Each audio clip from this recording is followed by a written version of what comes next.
Recovery and Resilience Task Force. Your work has been, in the truest sense of the word, extraordinary. Madam Speaker, I have had the privilege of standing before this honorable House as a portfolio minister before. But I want to be direct with this honorable House today. This portfolio, in this moment, carries an opportunity that I believe is without precedent in recent Jamaican governance. The global economy has fundamentally reorganized itself around knowledge, data, and the ability to find solutions with speed and precision.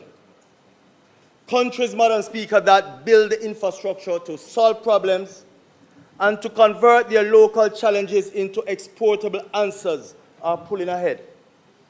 Countries that do not are falling behind, not slowly, Madam Speaker, but rapidly so. Jamaica has extraordinary talent, and the world has confirmed it. On Olympic podiums, in global music, in boardrooms and laboratories abroad, we are a nation of remarkable human capacity. But there's a serious gap, Madam Speaker, between who we are and what we invest in becoming. At 0.07% of GDP, Jamaica's investment in research and development is less than 1/10 of the international benchmark for developing countries. We have a food import bill exceeding some US $2 billion annually. Yet, we are a nation with some of the most fertile land and agricultural expertise in this hemisphere. We continue to experience the outward migration of scientists, engineers, and innovators. Not because there's no talent here in Jamaica, but because there has not been a system here to sustain them and deploy their capabilities. Madam Speaker, we are a cultural giant. However, we have been a research and innovator sleeper. Madam Speaker, this ends today.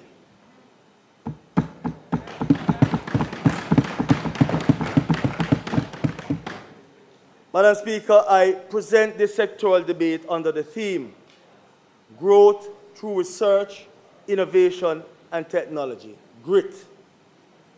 Not just as a title, Madam Speaker, but as a declaration of intent. Because GRIT is precisely what this moment demands of Jamaica.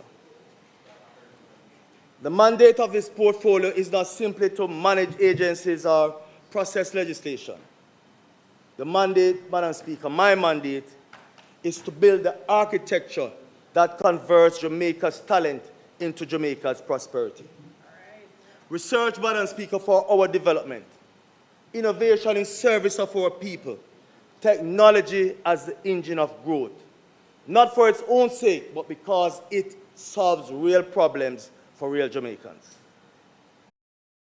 We are building to make research, innovation, and technology and to the Jamaican Strategy Plan 2026 to 2035 and its governing framework, the House of Innovation. Madam Speaker, the House of Innovation is not a building. It is a blueprint. Jamaica's first unified mission-driven framework for converting knowledge, research, and innovation into national development outcomes. It is the governance model, Madam Speaker, on operational vision for a transformed science and technology ecosystem. This House, Madam Speaker, has 4 structural components. The roof, that speaks to governance. A revamped National Commission on Science and Technology, operating with political legitimacy, commercial speed, and delivery accountability. A 3-layer structure chaired at the apex by the Prime Minister himself through a Ministerial Innovation Council. The pillars, 7 nationally determined strategic priorities, each anchored to a pressing national challenge: food security, climate resilience, biotechnology, the creative industries, circular economy, digital transformation and AI, and innovation ecosystem development. 7 problems, Madam Speaker, 7 different mandates. The floor, financial stability. A blended finance architecture, Madam Speaker, targeting US $350 million over 10 years.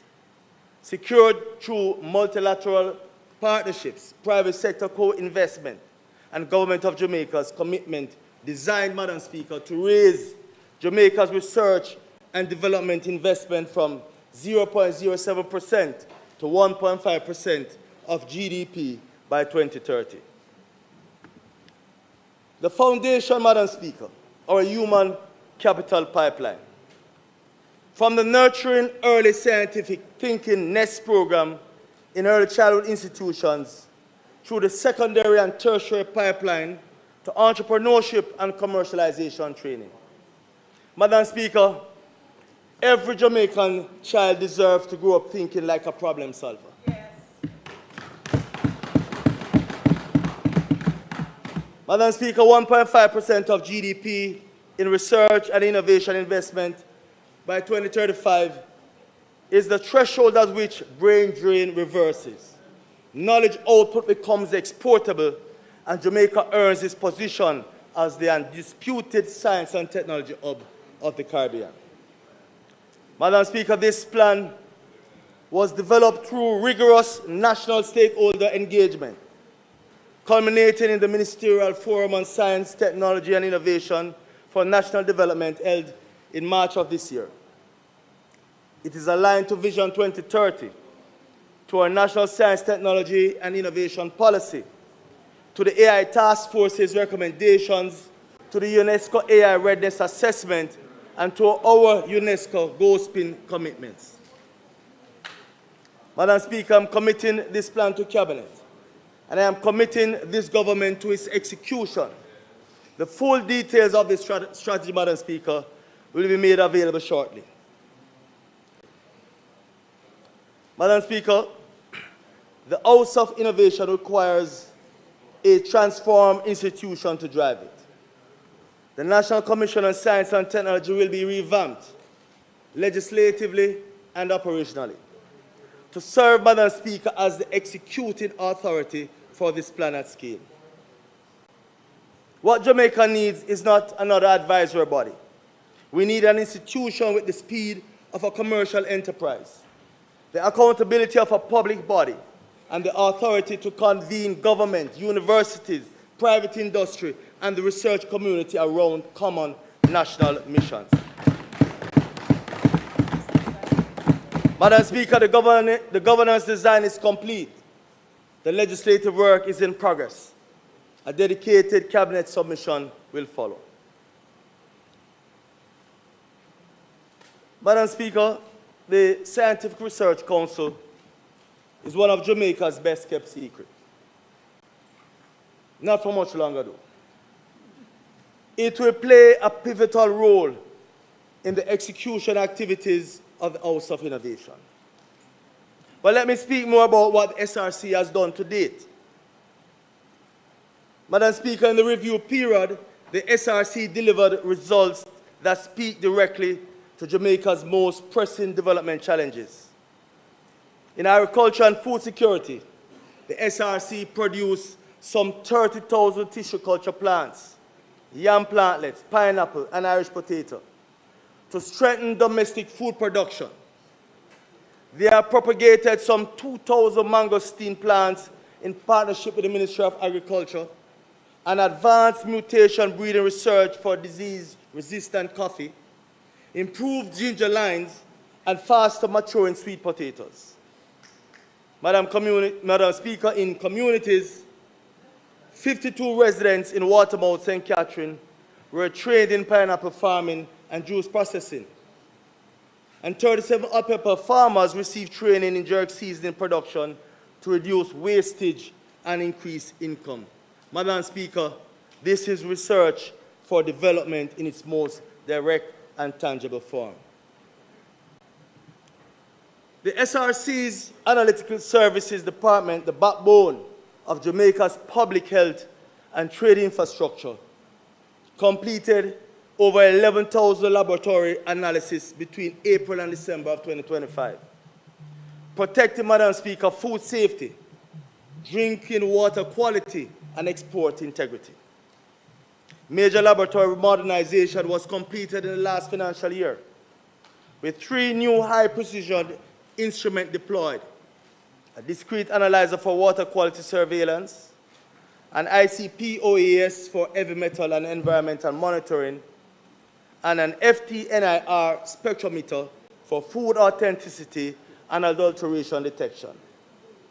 Jamaica's laboratory results remain, Madam Speaker, ISO IEC 17025 compliant, internationally recognized and trusted by our trading partners. On the innovation and enterprise side, the SRC developed 24 new food products and 2 personal care formulations, produced 115 nutrition facts panels, strengthening consumer protection, Madam Speaker, and trained 87 entrepreneurs in science-based development. The food pilot plant achieved a 12.5% increase in production output and a 283% increase in drying and milling volumes, directly supporting, Madam Speaker, 68 MSMEs. In science education, 584 CSEC students from 100 schools received SRC workshops.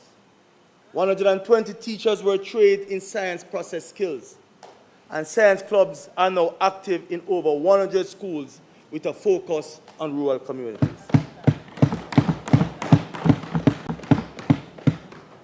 Madam Speaker, looking ahead to financial year 2026-27, the SRC will implement a laboratory information management system to digitalize its operation, launch a digital solution program for MSMEs, expand its accredited analytical scope, and launch, Madam Speaker, the Conversation in Science podcast, a new public engagement initiative to deepen science literacy and support evidence-based national dialogue. Madam Speaker, I want to signal one important commitment. The SRC Act, which was enacted in 1960, before Jamaica's modern governance frameworks, before our STNI policy, before biotechnology, before digital transformation and climate resilience became operational realities for a national research institution. Madam Speaker, Jamaica cannot build a 21st century innovation economy on a 1960 legislative framework. And so, Madam Speaker, a comprehensive review of the SRC Act will be undertaken to modernize and urbanize it with current governance, accountability, and scientific mandates. Ensure, Madam Speaker, that the SRC has the legal foundation to fully execute its expanded role in the House of Innovation. Madam Speaker, I now want to talk about a little-known initiative called NESS, Nurturing Early Scientific Thinking. Yes. It is Jamaica's structured approach to embedding the foundations of inquiry, problem-solving, and evidence-based thinking into the earliest years of a child.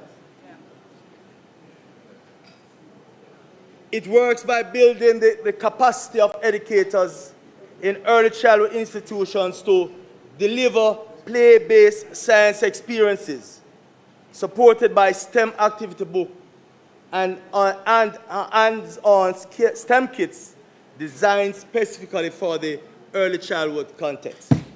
Madam Speaker, I want to show the House one of the science kit, Curious Minds.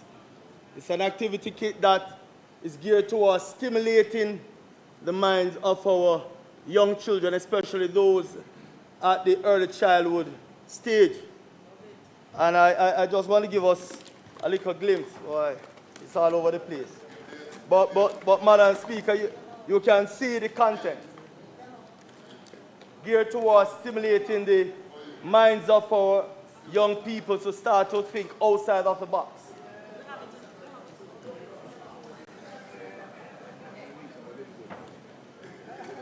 Madam Speaker, NEST targets our youngest children because far too long we have sought to embed and grow scientific thinking at the secondary and the tertiary level. This approach, in my estimation, is wrong, Madam Speaker, and we must start cultivating scientific minds at the basic and the primary level. Yes, yes, yes, yes. That's where it starts. Madam Speaker, the NEST pilot conducted between February and June 2025 engaged 25 early childhood institutions in Kingston and St. Andrew, deliberately selected to include schools in zones of special operations, low-performing institutions, and compliant schools.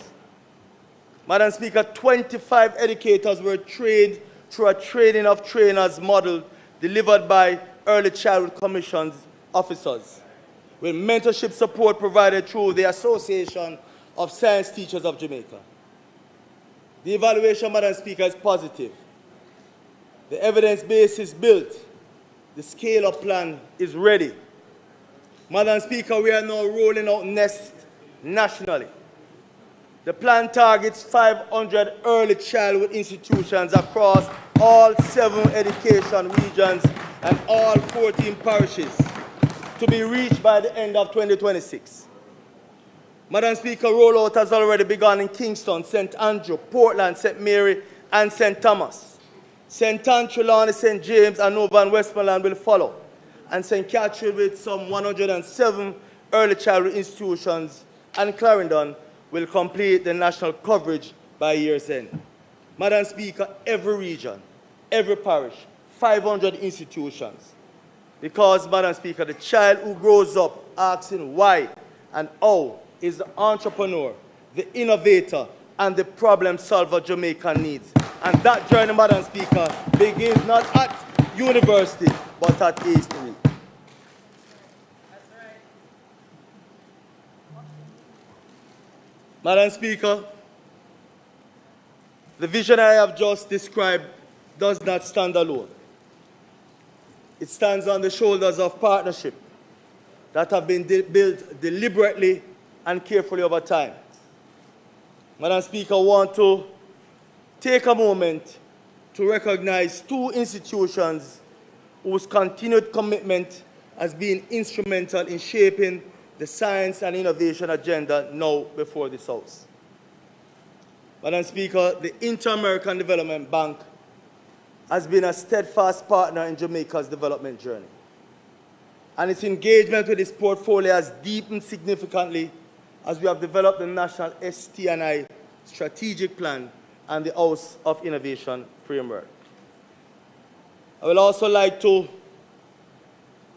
mention the Development Bank of Jamaica, who has equally been a consistent champion of the innovation ecosystem, providing financing pathways for entrepreneurs, MSMEs, and startups that translate research into commercial reality. Madam Speaker, I'm pleased to note that representatives of the Inter-American Development Bank are present in this honorable House today. We have Carissa Ribeiro, IDB Country COO, and Ms. Nayata Tate, Sector Specialist in Technology and Innovation, with us this afternoon, Madam Speaker. Their presence, Madam Speaker, is a signal of confidence. Confidence in the seriousness of Jamaica's commitment to this agenda, and confidence, Madam Speaker, in the partnership that will help us execute it. On behalf of this government, I extend our sincere appreciation for their continued investment in Jamaica's future. We look forward to deepening that collaboration in the years ahead. Madam Speaker, I now move to a relatively new and sometimes contentious area of discussion, and that is nuclear energy. Madam Speaker, Jamaica's energy future demands that we think beyond the conventional. Hurricane Melissa did not simply damage our electricity infrastructure. It exposed, Madam Speaker, the structural vulnerability of an energy system overwhelmingly dependent on imported fossil fuels. Madam Speaker, every disruption costs us, every price spike costs us, every hurricane season costs us. The path, Madam Speaker, to genuine energy sovereignty runs through diversification. And so, Madam Speaker, Jamaica is now taking seriously an option that small island developing states have historically deferred: nuclear energy. Madam Speaker, let me be clear about where we stand. Jamaica is not building a nuclear power plant at this time. What Jamaica is doing is something equally important. We are building the knowledge base, the institutional readiness, and the international partnership that any responsible nation must have before that decision can ever be properly made. Madam Speaker, we are doing the work deliberately, transparently, with full scientific rigor.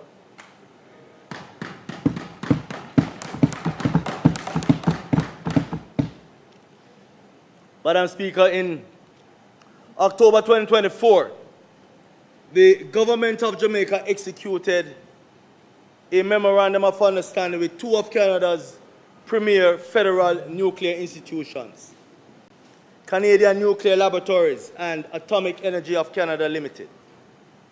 The MOU was witnessed by Prime Minister Holness and covers civil nuclear power, explicitly, Madam Speaker, including small modular reactors, as well as nuclear medicine, industrial and agricultural applications as well. So I don't want us to get caught up in a one-dimensional way of thinking, assuming when we talk about nuclear sciences, it's all about nuclear weapons or nuclear reactors. Medicine, agriculture also are part of the nuclear discussion. Madam Speaker, Canadian Nuclear Laboratories operates the Chalk River facility, one of the world's most advanced nuclear research centers. And both institutions are actively engaged in Canada's own domestic SMR program. Jamaica now, Madam Speaker, as a formal nuclear partner at the highest level of international nuclear capability. Madam Speaker, the International Center for Environmental and Nuclear Sciences, ICENS, is Jamaica's existing platform for this work. Through the Slowpoke Research Reactor at UWI, ICENS maintains an active IAEA reporting function, provides environmental monitoring and radiation protection services, and has for decades been Jamaica's bridge to the international nuclear community. The Nuclear Energy Working Committee, Madam Speaker, has been reconstituted under this portfolio with a clear mandate to progress the structured assessment of nuclear energy's viability for Jamaica and to advance, Madam Speaker, the foundational actions that the program requires. The question is, what are those foundational actions? Madam Speaker, they are not capital intensive. They are institutional, legislative, and diplomatic. They include, Madam Speaker, the development of a public consultation and sensitization program. Because, Madam Speaker, no responsible government announces a nuclear energy intention without first engaging its people honestly. The initiation, Madam Speaker, of negotiations for a nuclear cooperation agreement with Canada, which is required, Madam Speaker, to unlock the full technology transfer scope of the MOU.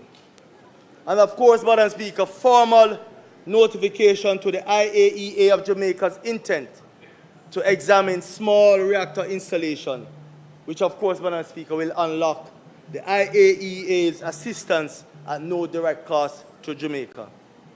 And finally, Madam Speaker, the drafting of a Jamaican nuclear regulatory framework. Because before any commercialization decision is made, Madam Speaker, Jamaica must have the independent regulatory architecture to oversee. Madam Speaker, all 5 programs documents underpin Jamaica's nuclear assessment, converging on small modular reactors as the appropriate technology for a grid of Jamaica scale, and on a build, own, operate, transfer model with a power purchase agreement as the commercial structure.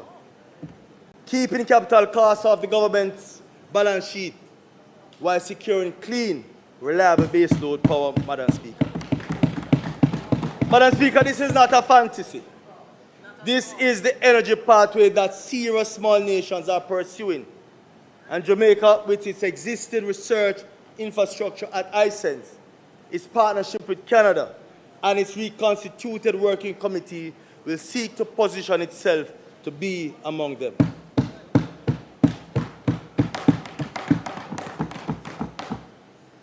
Madam Speaker, I turn now to how Jamaica will hone, protect, and secure its data.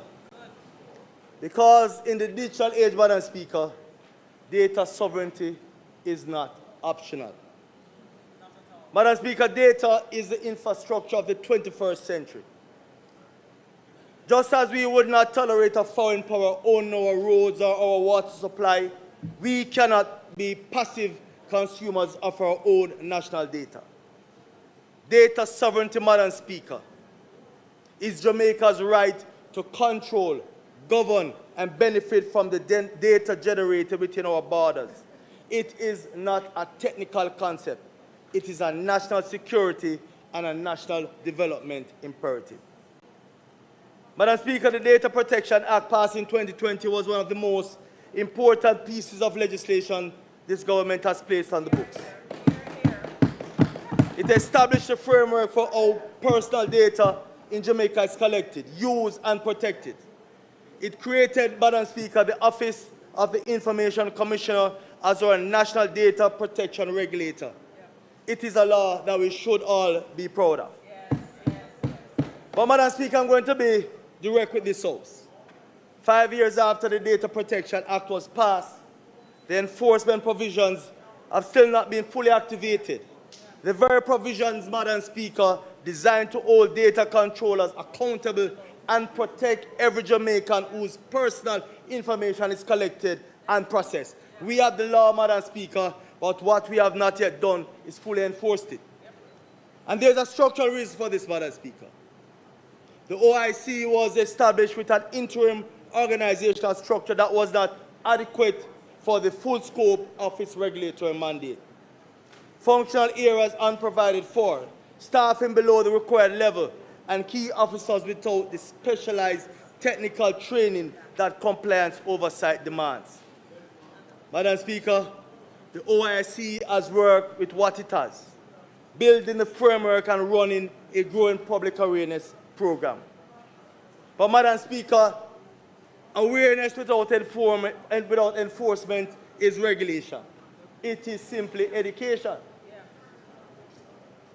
The government has heard what the OIC has said, and we have acted. The OIC's full requested budget for this financial year has been approved. That approval, Madam Speaker, unlocks the resources the office needs to begin the restructured work that has been long overdue. In addition, Madam Speaker, an OIC Data Protection Working Group has been formally constituted and mandated, bringing together, Madam Speaker, the technical expertise, legal knowledge, and operational capacity required to guide the restructuring of the office and to accelerate its readiness for full enforcement.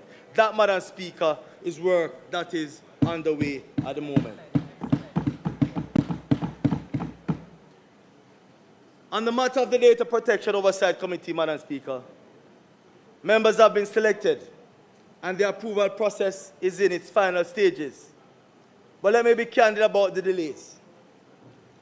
Madam Speaker, the legislation requires the committee to include a retired High Court justice, a well-intentioned provision that in practice created a significant bottleneck.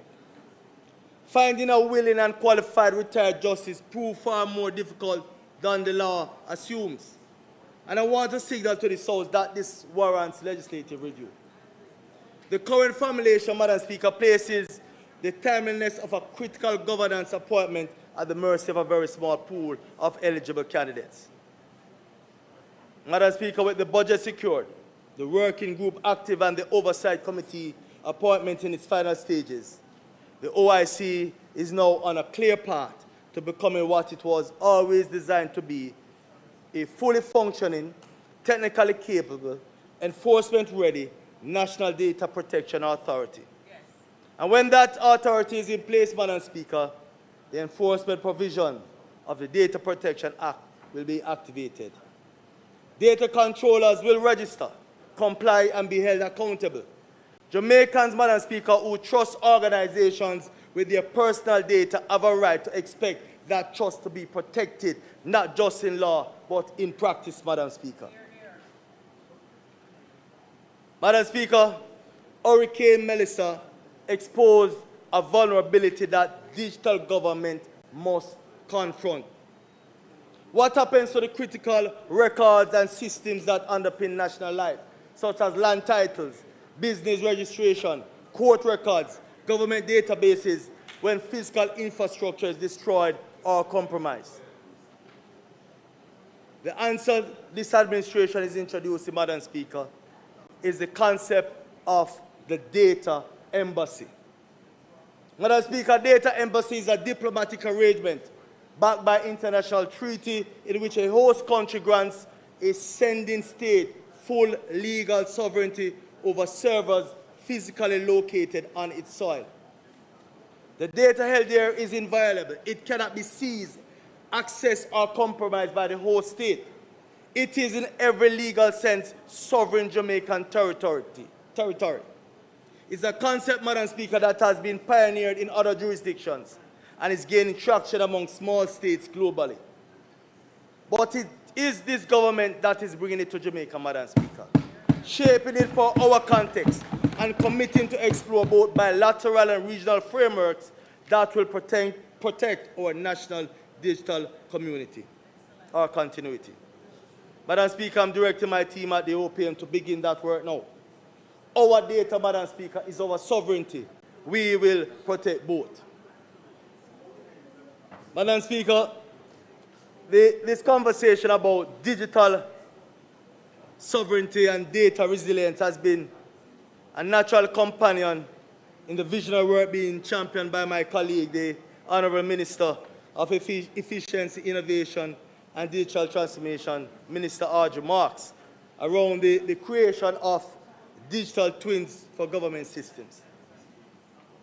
But, Madam Speaker, digital twin, for those less familiar with the concept, is a complete, real-time digital replica of a physical system, a government ministry, a hospital network, a utility grid, a port.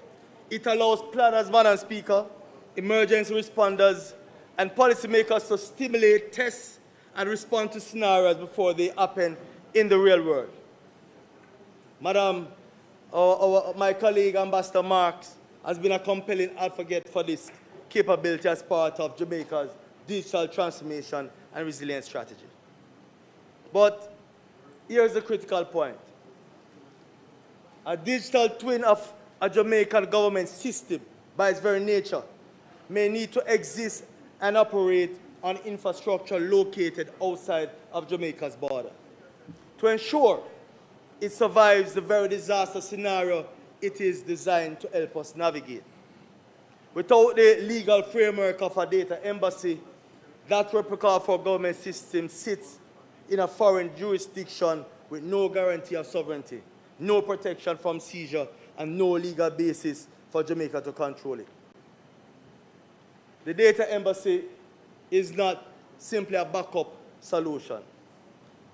For the realization of digital twins at a national scale, the data embassy is the legal and sovereign foundation without which the entire architecture is exposed. Madam Speaker, I now address Jamaica's national security in cyberspace. Our laws, our posture, our strategy, and the governance body that brings it all together. And so, Madam Speaker, I want to be very precise about what this section covers. This section covers. Cybersecurity and cybercrime are not the same thing. Cybersecurity is about protecting systems, networks, and data, governance, the standards, resilience, and incident response. While cybercrime, Madam Speaker, is about criminal acts conducted in or through digital spaces, the laws, the investigations, and the prosecutions that address them. Both are important. Both are in this portfolio.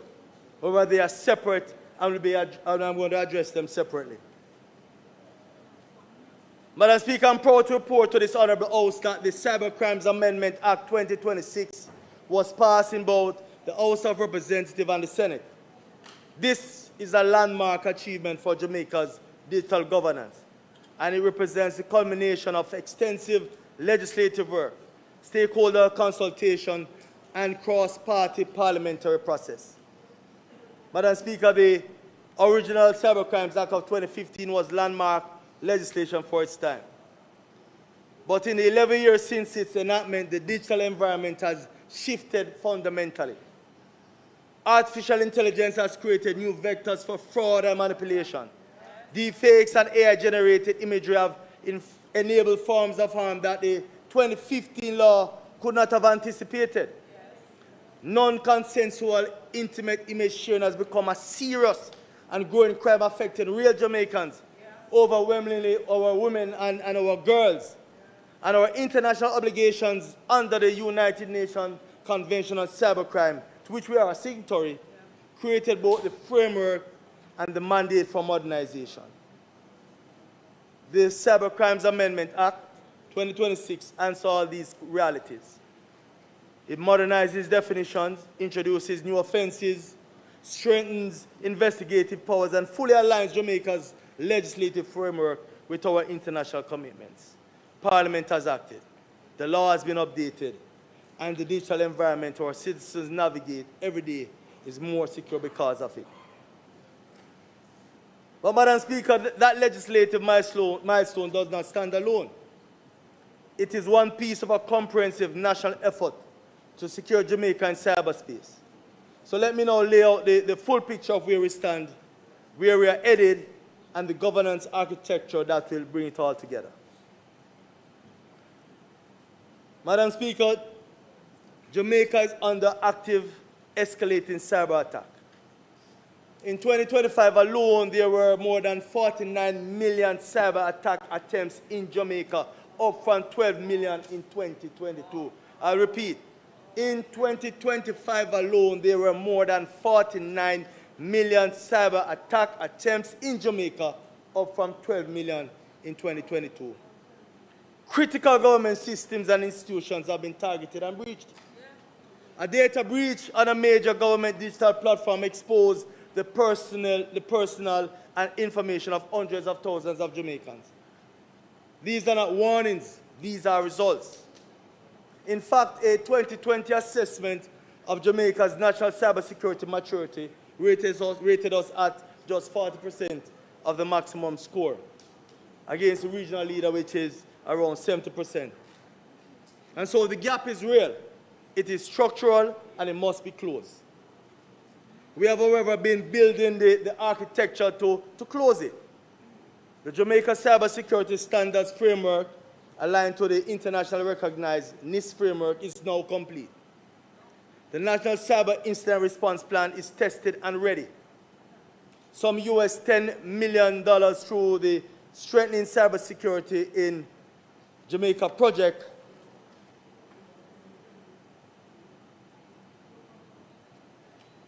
backed by the IDB and USAID is approved and ready to deploy through 2029.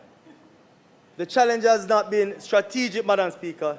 It has been the governance mechanism to drive execution. And that is precisely what I'm about to address. Madam Speaker, Jamaica's National Cybersecurity Strategy 2021 to 2025 expires this year.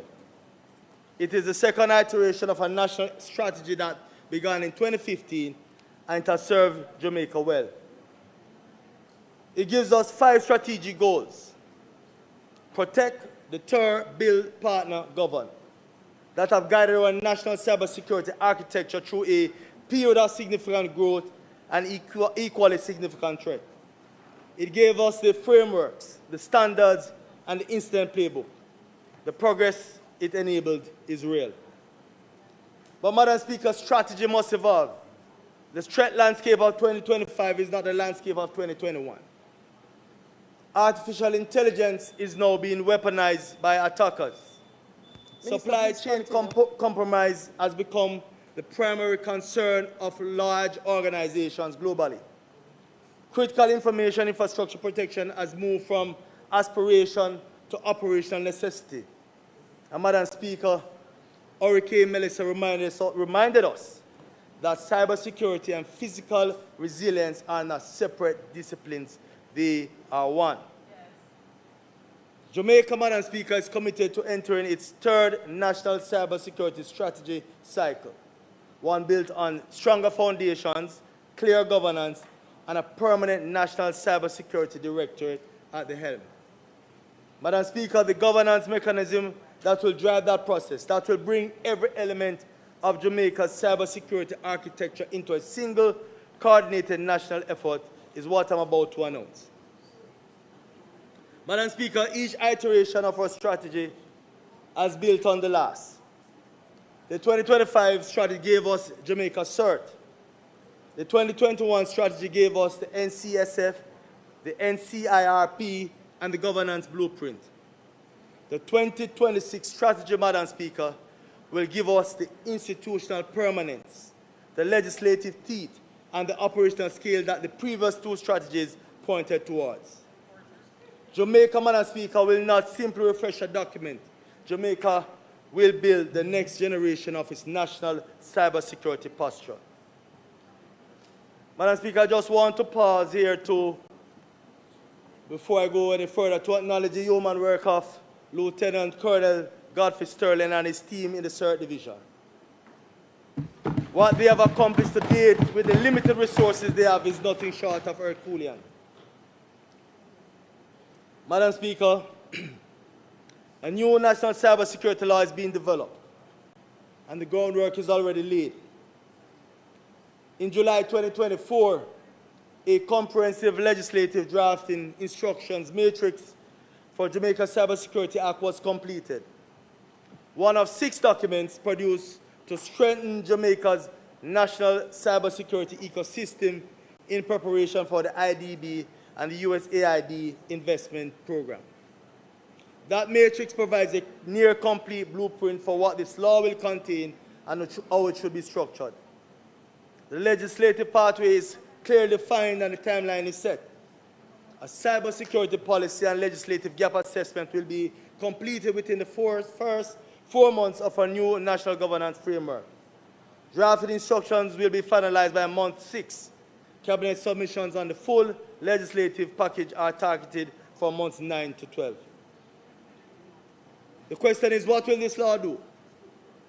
It will establish the National Cybersecurity Directorate in statute, giving Jamaica's permanent cybersecurity authority a legal foundation that no future change in administration can quietly dismantle. It will create a formal framework for designating and protecting critical information infrastructure. The system whose failure would cause serious harm to national life, such as in sectors as energy, banking, telecommunication, health, and government. It will mandate minimum cybersecurity standards across regulated sectors with the authority to enforce compliance. It will, Madam Speaker, create clear obligations for incident reporting, responsible disclosure of vulnerabilities, and the regulation of cybersecurity service providers operating in Jamaica. Madam Speaker, Singapore has its Cybersecurity Act. Malaysia passed its cybersecurity bill in 2024. The European Union has its Network and Information Security Directive. Jamaica's Cybersecurity Act is the legislation that places us in that company and establishes us as the Caribbean's legislative standard bearer in this domain. Madam Speaker, I've just laid before this House Jamaica's cybersecurity posture, our strategic direction, and our legislative pipeline. A strategy, a standards framework, an incident response plan, legislation in development, and expiring national strategy being renewed, US $10 million in external investment ready to deploy. Each of these is a powerful instrument, Madam Speaker. But instrument without a conductor produces noise, not music. What Jamaica has needed and what Jamaica now has is the governance mechanism that takes every one of these elements and converts them into a single, coordinated, accountable national effort. And that, Madam Speaker, is what the National Cybersecurity Coordination Assurance Council is designed to produce. So today, Madam Speaker, I am announcing that I intend to take to Cabinet a proposal that will establish the National Cybersecurity Coordination Assurance Council as the central coordination and delivery authority for Jamaica's national security posture. The Council, Madam Speaker, is a 24-month mandate housed within the Office of the Prime Minister, reporting directly through me to the Prime Minister. It is not a new bureaucracy. It is the engine of coherence. Its specific mandate is to take every cybersecurity asset Jamaica already possesses, every standard, every plan, every unit, every dollar of investment, and convert them into a coordinated, accountable, measurable national capability. So in concrete terms, Madam Speaker, the Council will do the following. Within 90 days of its activation, stand up a National Cyber Incident Reporting front door, a single point of contact available around the clock to every Jamaican, every business, and every government entity. Within 6 months of its activation, complete the legislative gap assessment and drafted instructions for a new Cybersecurity Act. Within 12 months of its activation, bring the full legislative package for the Permanent Council, the Permanent Directorate before Cabinet, and formally recommend to the Prime Minister the process and timeline for developing the National Cybersecurity Strategy 2026 to 2030. Across the full 24 months post its activation, coordinate deployment of the US 10 million IDB and USAID investment, operationalize the critical information infrastructure protection framework, and ensure that every government agency meets the baseline requirement of the Jamaica Cybersecurity Standards Framework. Madam Speaker, I now turn to the most consequential technology development of our time. Artificial intelligence. And what Jamaica is doing to govern it responsibly and deploy it inclusively.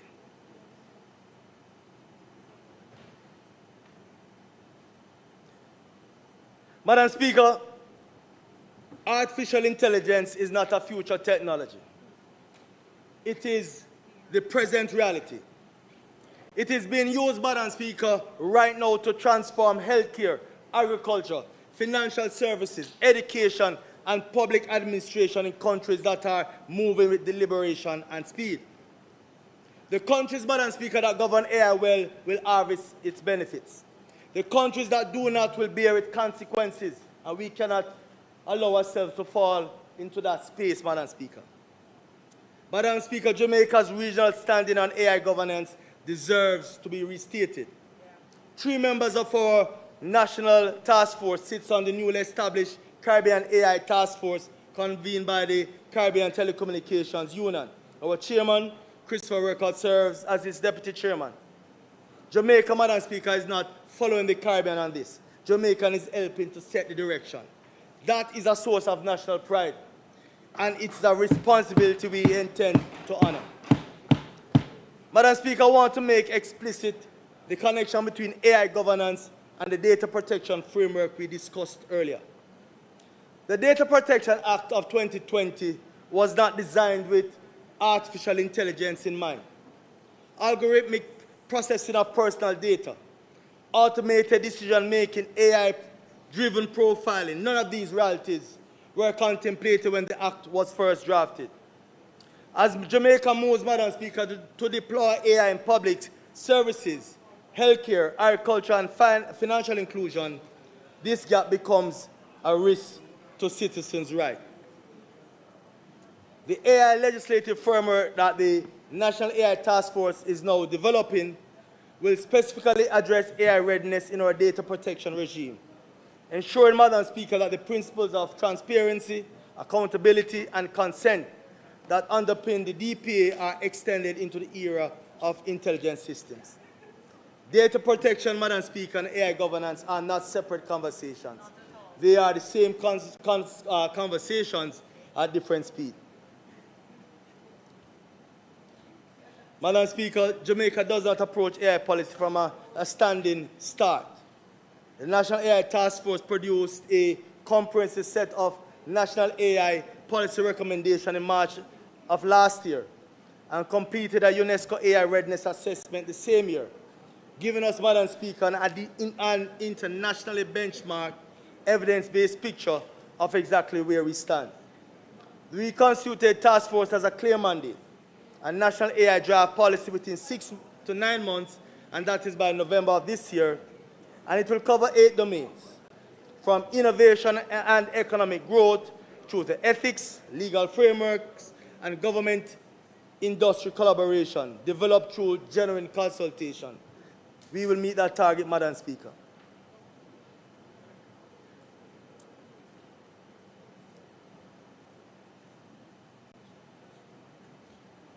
Madam Speaker, I need to speak to a matter that is unfolding right now, not in the future, but today across the government of Jamaica.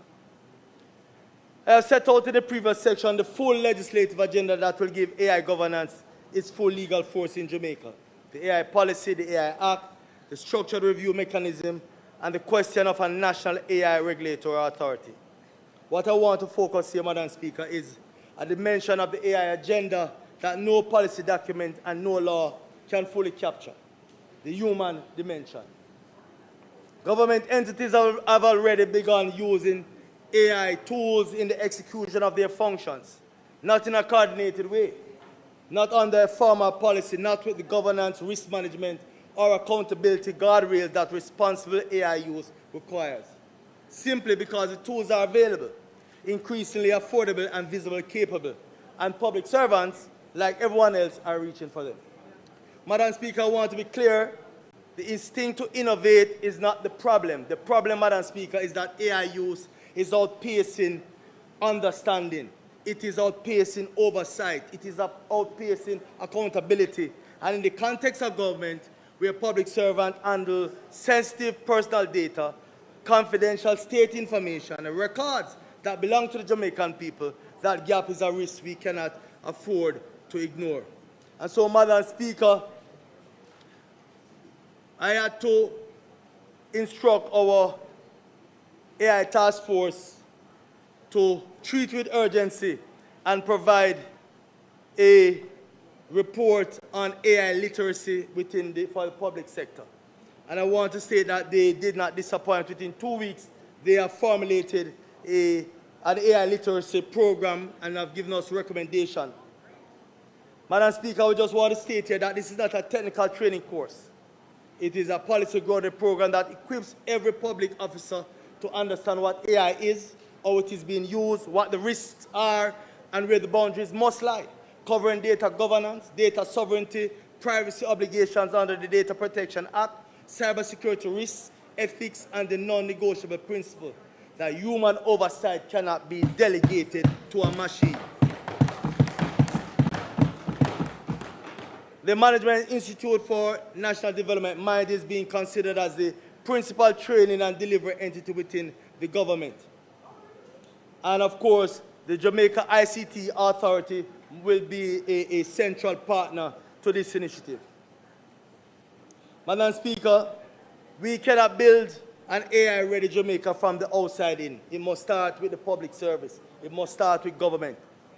And so the government of Jamaica will move immediately to advance a structured AI literacy program across the public service, and the government must and will lead this effort itself. Madam Speaker, no AI agenda means anything if it reaches only corporate offices and university campuses. It must reach, Madam Speaker, St. Catherine South Central. Rural St. Mary, Westmoreland. The young mother who has the talent but not the tools. The unattached youth with capacity, potential, and no clear pathway. Yes. The low-skilled worker who is concerned about how AI will impact their ability to even get a job. Yes. That is why today, Madam Speaker, I am announcing GAINS, Jamaica's growing AI innovation and national skills program.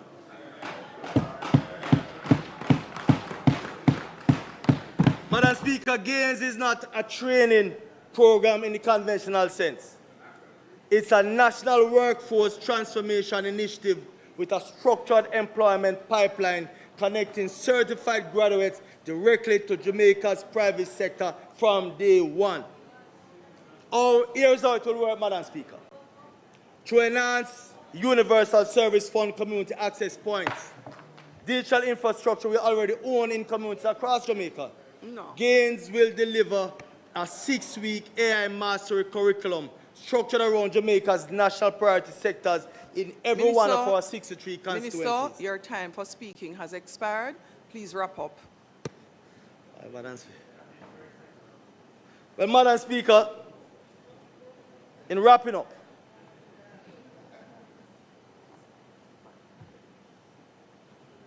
I will simply state, Madam Speaker, that the initiative known as GAINS, Madam Speaker, will partner with the SDC, the NSTA to provide certification, and for qualified at-risk youth, a participation stipend of $50,000 per month will be available, because evidence shows that removing financial barriers is the most effective way to ensure our most vulnerable young people complete the program and reach employment.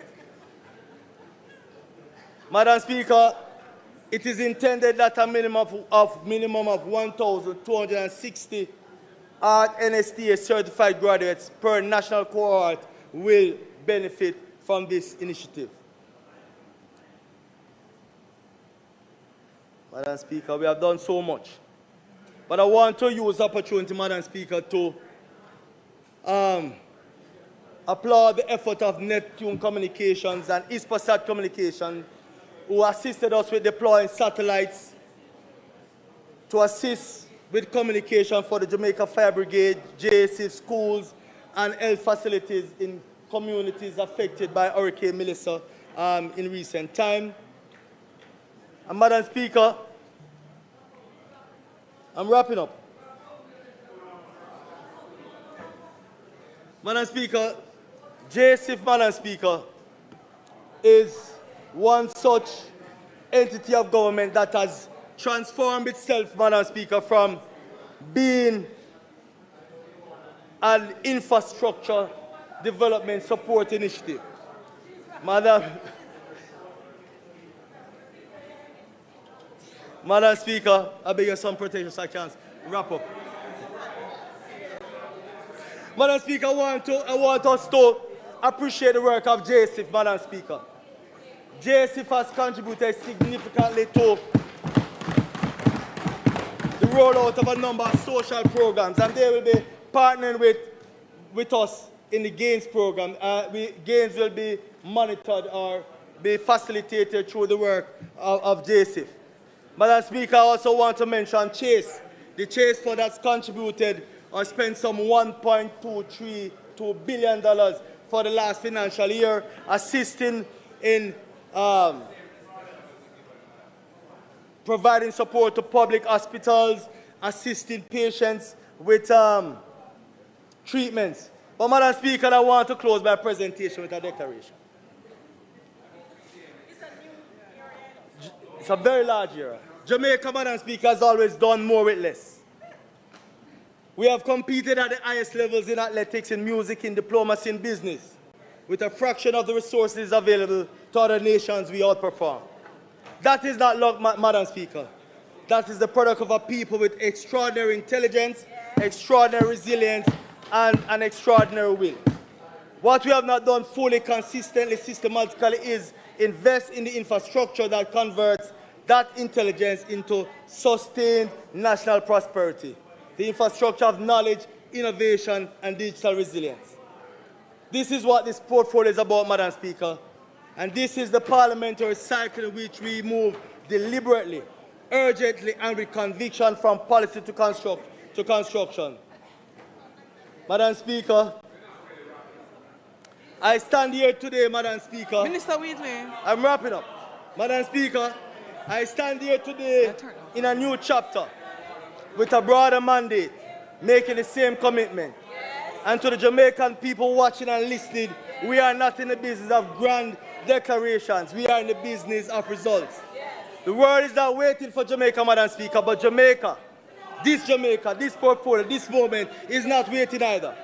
Grow through research, innovation, and technology. That is the commitment of this portfolio, Madam Speaker. That is the promise of this government. That is the grit of this Jamaica. Madam Speaker, I thank you.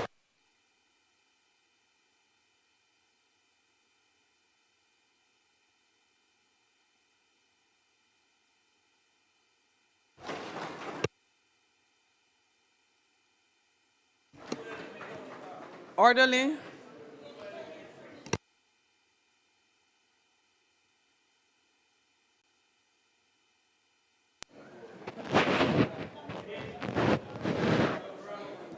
Madam Speaker, I want to thank the Minister without portfolio in the Office of the Prime Minister with responsibility for science, technology and special projects, and Member of Parliament for St. Catharines South Central, Dr. Wheatley, for a very in-depth and important presentation.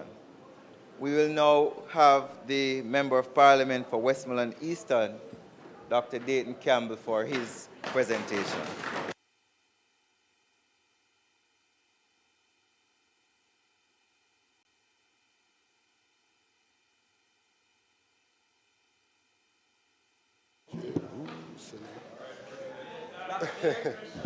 Madam Speaker, it is with humility, gratitude, and a deep sense of responsibility that I rise to make my contribution to this sectoral debate on agriculture and fisheries. I give thanks to Almighty God for his guidance and strength. Public service is a sacred trust that demands wisdom, integrity, courage, and humility. As members of this honorable House, we are entrusted with the hopes, struggles, and aspirations of the Jamaican people, and we must remain faithful stewards of that responsibility. I express sincere gratitude to my family for their unwavering love, sacrifice, and support. Their encouragement has been a constant source of strength throughout the demands of public life. I also thank the leader of the opposition, the member from South St. Andrew, for his leadership and the confidence that he has placed in me, and I want to especially commend him for his love and commitment to the Jamaican people. To my team members, chief among them are my councillors, the mayor, the councillor for Betheltown, Danry Delancey, the councillor for the Darlington Division, Jerome Bacchus, the councillor for the Leamington Division, Amarcard Brown, and the councillor for the White House Division, Michael Jackson. I also want to recognize my deputy or junior spokesperson, Reverend Dr. Paul Blake, who is also here with us. To the volunteers, researchers, and constituency workers whose dedication helped connect our work to the realities faced by our people every day, I say thank you. Most importantly, Madam Speaker, I thank the people of Eastern Westmoreland for the trust they have placed in me. I carry their voices into this chamber. The farmer worried about drought, the fisherman praying for calm seas, the mother struggling with rising food costs, the young person seeking opportunity, and the elderly citizen hoping not to be forgotten. That is why the theme of my contribution is a harvest the people can eat. Success in agriculture and fisheries must not be measured by speeches, announcements, or consultations. It must be measured by results. It must reflect in farmers who have reliable access to water, markets, and protection from disasters. fishers who have the equipment and support they need, affordable food for consumers, thriving rural communities, meaningful opportunities for young people, and a Jamaica that is less dependent on imported food. When Jamaicans still struggle to afford basic food, when farmers continue to face repeated disaster without timely recovery support, when fishers wait too long for assistance, and when young people remain locked out of agriculture because they cannot access land, financing, training, or markets, we must be honest with ourselves. The system is not delivering as it should. I say this not only as a member of parliament, but as a farmer myself.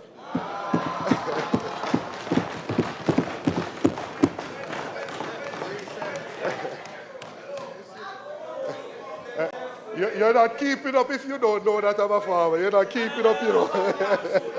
You're not keeping up. You're not keeping up. Madam Speaker, I know the anxiety of waiting on rainfall. I know the disappointment of seeing crops fail after months of labor.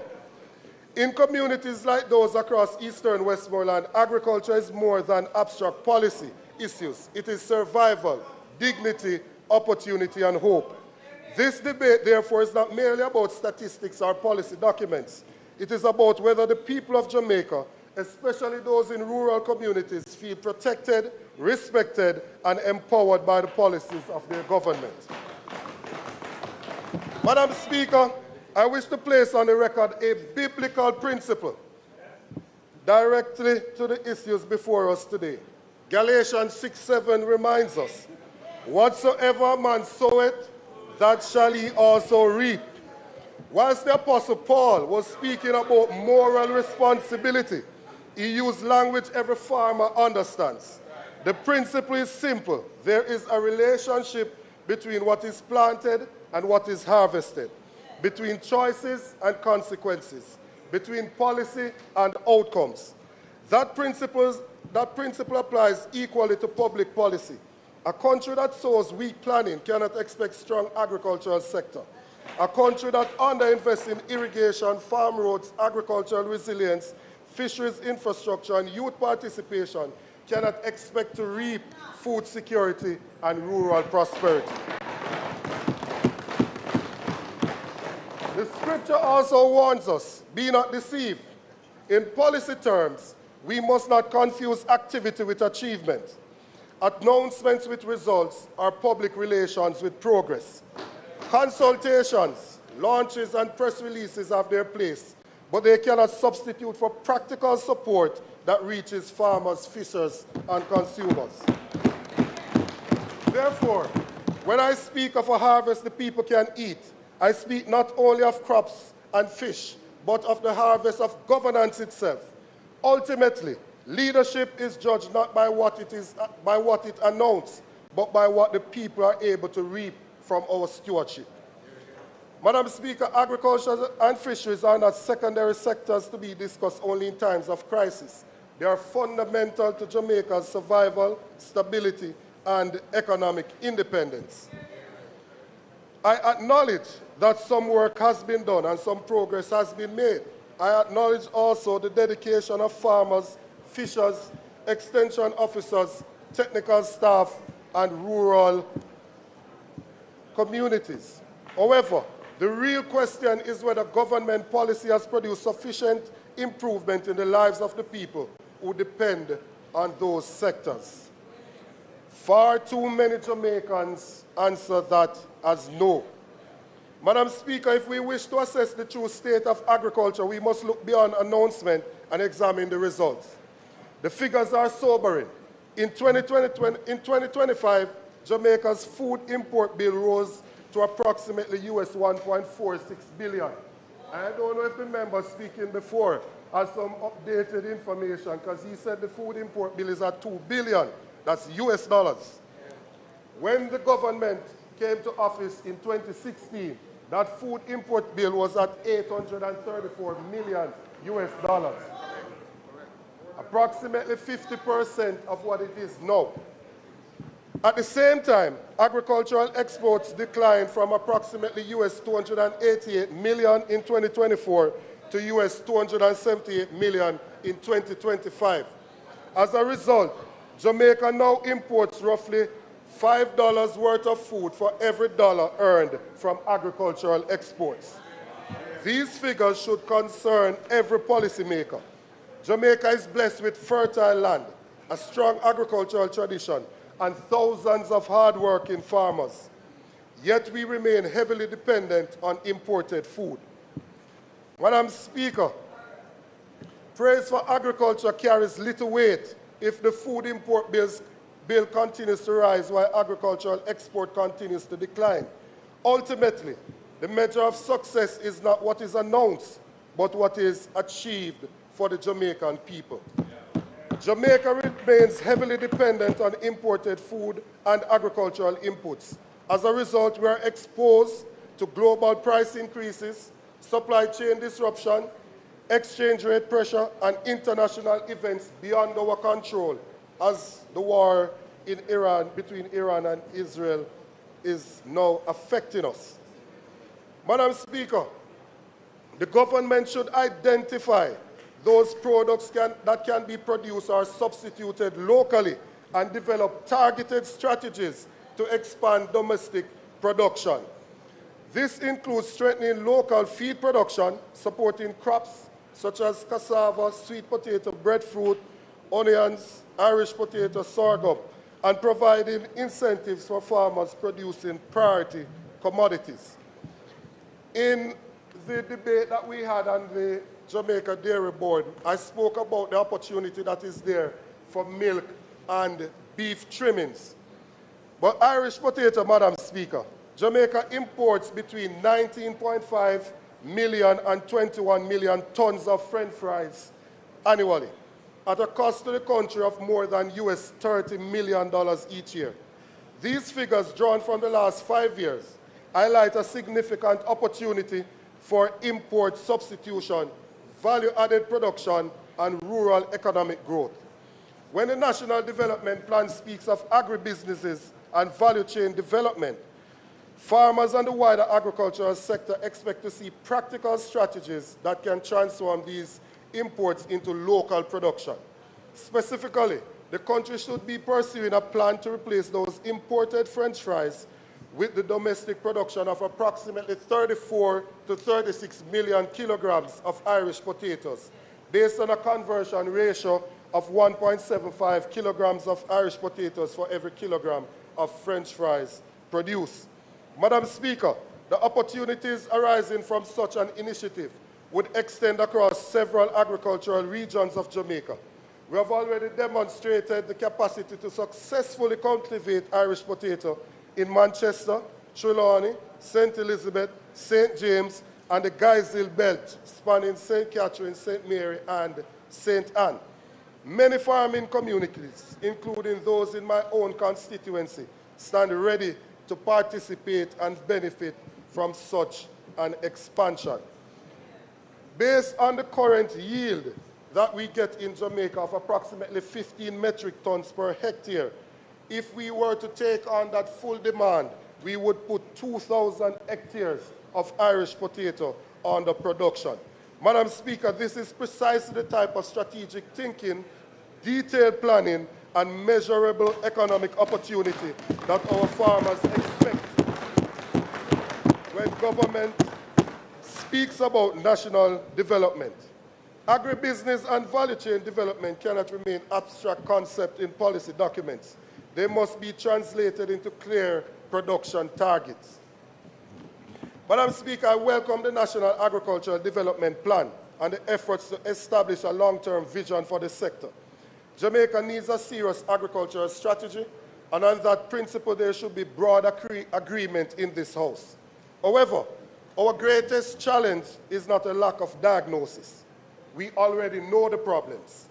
We know that irrigation remains inadequate, access to financing and technology is limited, storage capacity is insufficient, production planning is inconsistent, export system can be burdensome, and too many farmers and fishers remain disconnected from the benefits of national policy.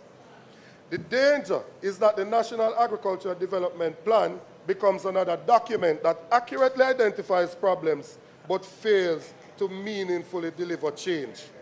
Plans by themselves do not transform a country. Execution does. Execution requires clear priorities, measurable targets, transparent budget, defined responsibilities, regular reporting, and the political will to follow through. That is why I call for a public implementation framework to be attached to the plan, one that identifies priority projects, timelines, funding sources, implementing agencies, and measurable outcomes.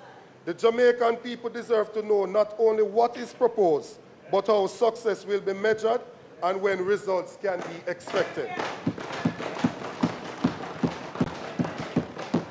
Madam Speaker, Hurricane Melissa exposed serious weaknesses in the way we protect and support the people who feed this country. I witnessed the devastation firsthand in eastern Westmoreland. I met farmers who saw months of labor destroyed overnight. I spoke to fishers who lost boats, engine, traps, and equipment. I saw families wondering how they would recover and whether they could afford to start again. Behind every damaged farm is a family. Behind every destroyed boat is a livelihood. And behind every statistic is a human story. The damage revealed not only the impact of a hurricane, but the vulnerability of the systems on which farmers and fishers depend. No government can prevent a hurricane. The true test of leadership, however, is whether recovery systems are strong enough to respond quickly and help people rebuild with dignity. On that test, many farmers and fishers believe the system fell short. The issue is not the storm itself. Jamaicans understand that hurricanes are part of our reality. The issue is what happened after the storm passed.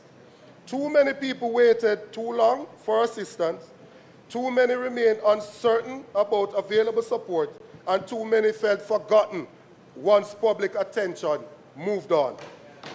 Recovery cannot depend on hope.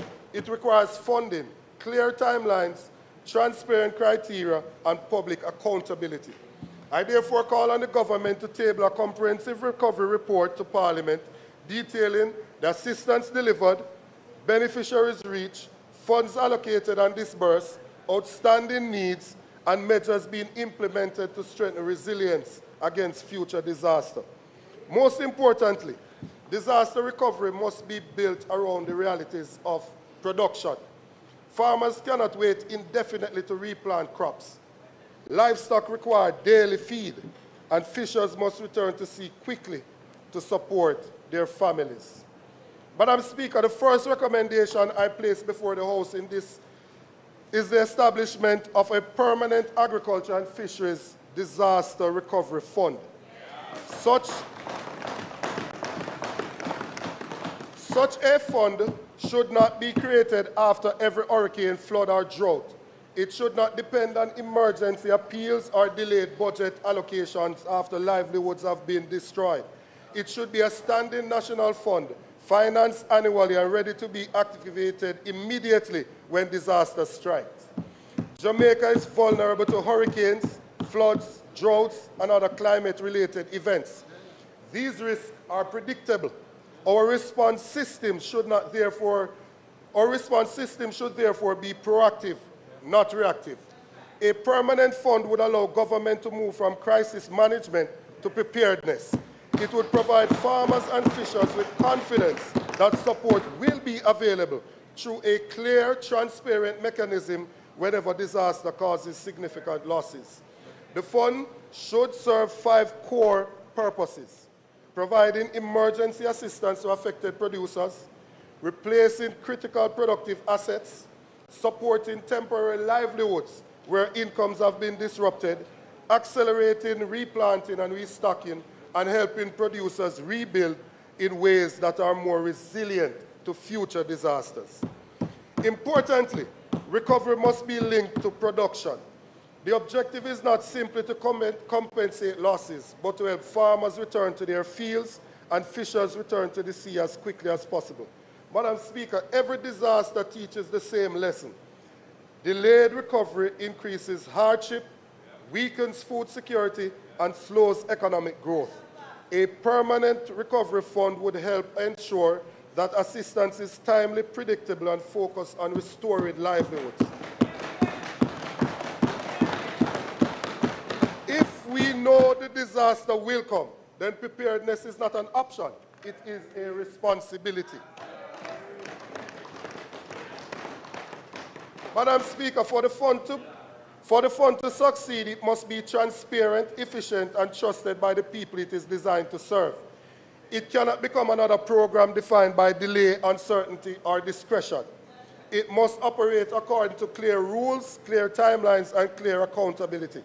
Farmers and fishers should know who qualifies, what losses are covered, what support is available, and how assistance can be accessed.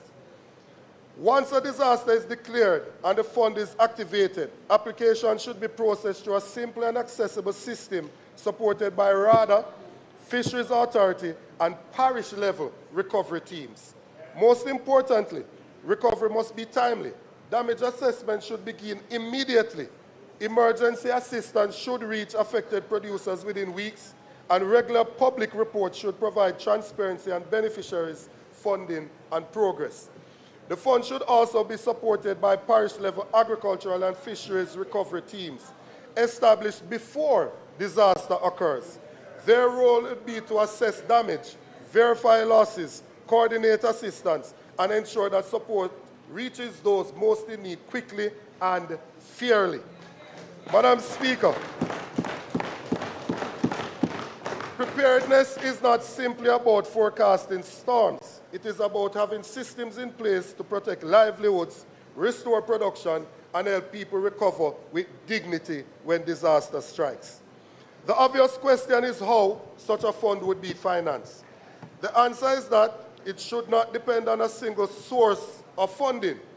A permanent agriculture and fishery disaster recovery fund should be supported through a blended model that combines annual government allocations, climate finance, insurance mechanism, development partner support, and private sector partnership. Madam Speaker, a responsible nation does not wait until livelihoods are destroyed before searching for funding. It prepares in advance. Equally important, Madam Speaker, is accountability. The fund should be independently audited, report annually to Parliament, and publish recovery reports after major disasters, detailing how funds were allocated, who benefited, and what outcomes were achieved. The Jamaican people should not have to guess how disaster funds are being spent. Transparency must be built into the system from the beginning. I propose the establishment of an oversight body as well, comprising of representatives of government, opposition, farmers and fishers organizations, and other relevant stakeholders to strengthen public confidence and ensure fair administration. Madam Speaker, the issue before us is not whether resources can be found. The issue is whether we are prepared to build permanent systems that ensure those resources reach the people who need them the most when they need them the most. This is not simply an agricultural priority. It is a national responsibility and one that should unite us across party lines. Madam Speaker, disaster recovery is essential, but recovery alone cannot be our strategy. We must place equal emphasis on reducing vulnerability before disaster strikes. Climate change is no longer a future concern. It is a present reality. Farmers are facing longer droughts, more intense hurricanes, irregular rainfall, flooding, heat stress, and increased pest pressures. Fishers are confronting changing marine conditions and increasingly dangerous seas. The question is whether we are doing enough to help them adapt. Serious resilience program must include expanded irrigation, water harvesting system, protected agriculture, drought-resistant crops, improved drainage, hurricane-resistant infrastructure, coastal protection, and modern early warning systems. Resilience cannot remain a word that appears only in reports and speeches. It must be reflected in the investment we make and the systems we build.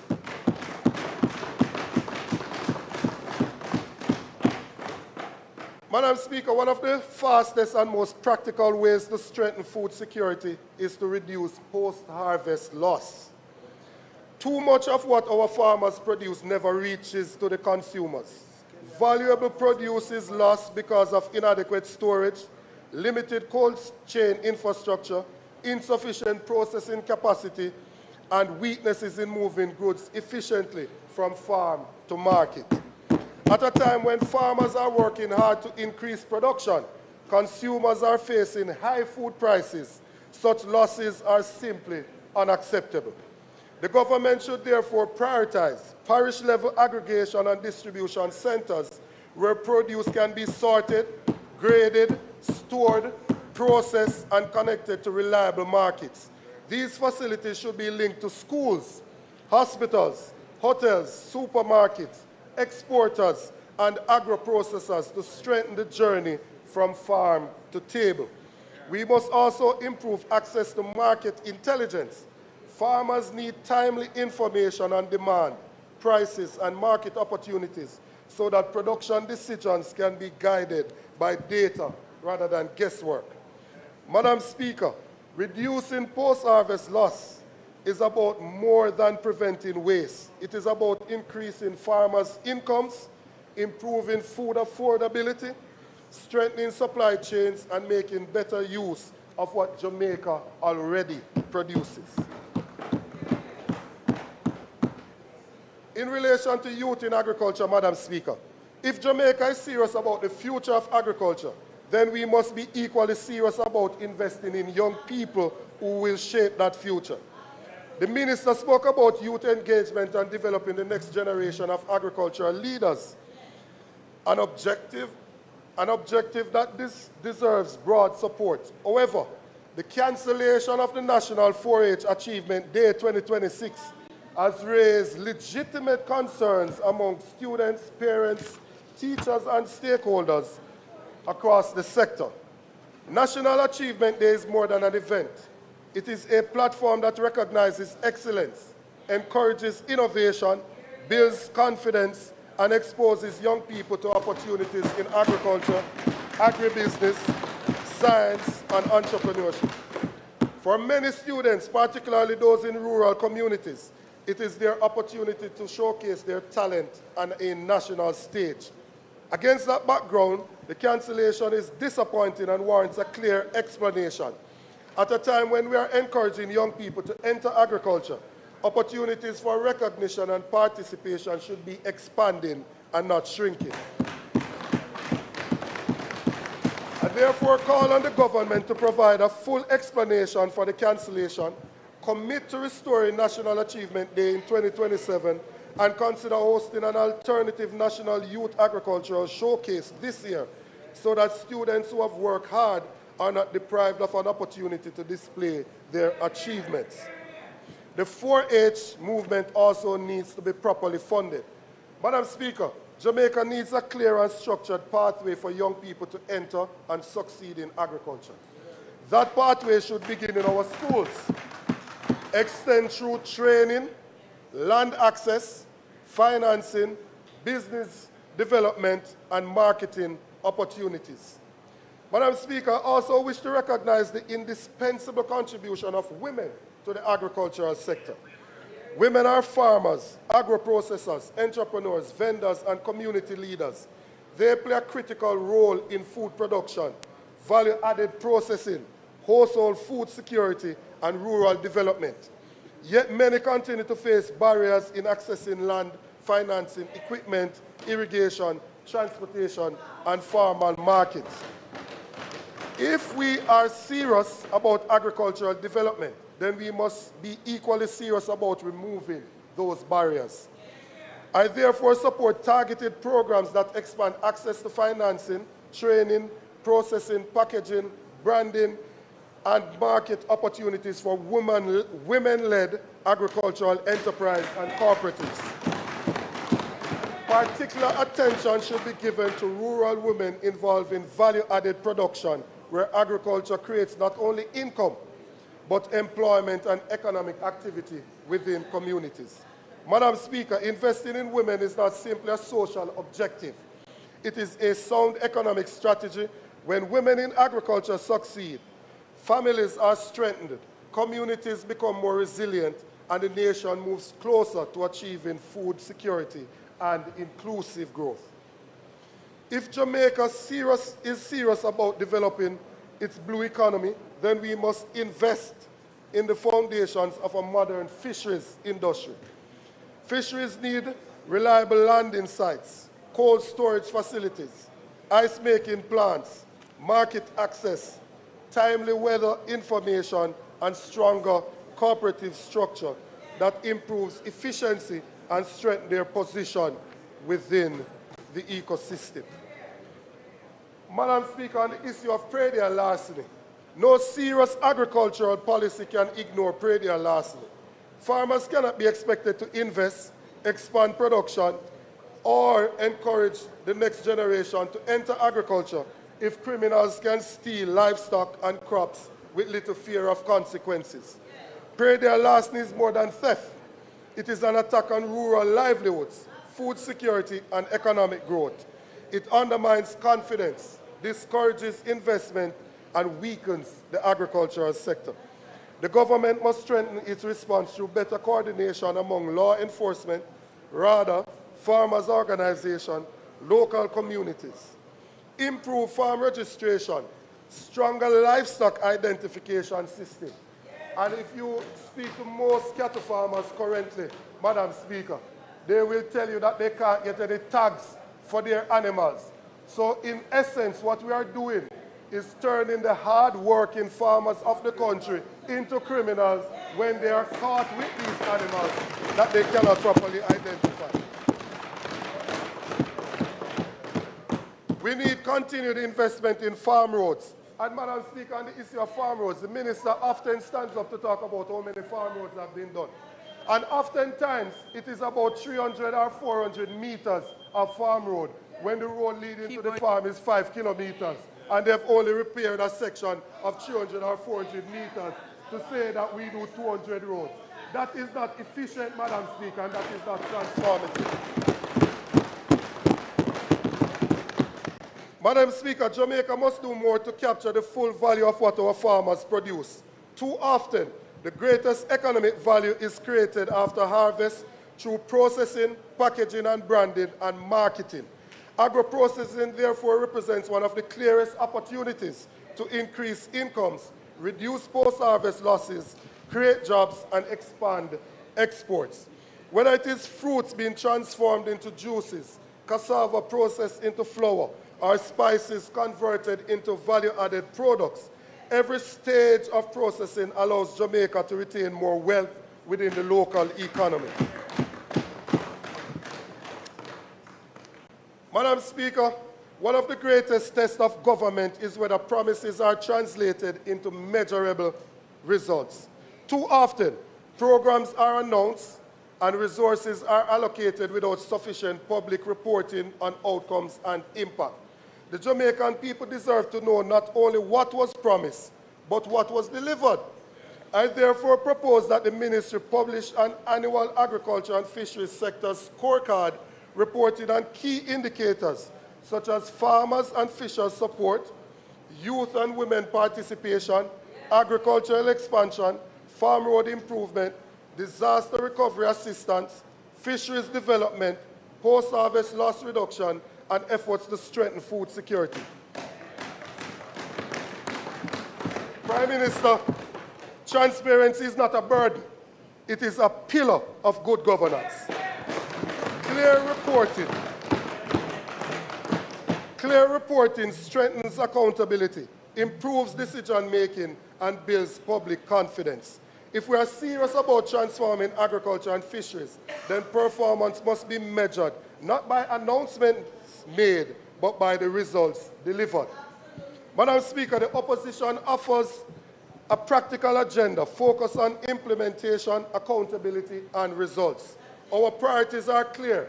a permanent agriculture and fisheries disaster recovery fund, a national food import reduction plan, stronger support for youth through Jamaica 4-H Club and a youth in agriculture program, a modernized and resilient fisheries sector, stronger response to predial larceny, greater investment in farm roads, irrigation, storage, and agro-processing, expanded opportunity for women in agriculture, increased access to financing, insurance, and risk management tools, and greater transparency through annual sector scorecard and public reporting.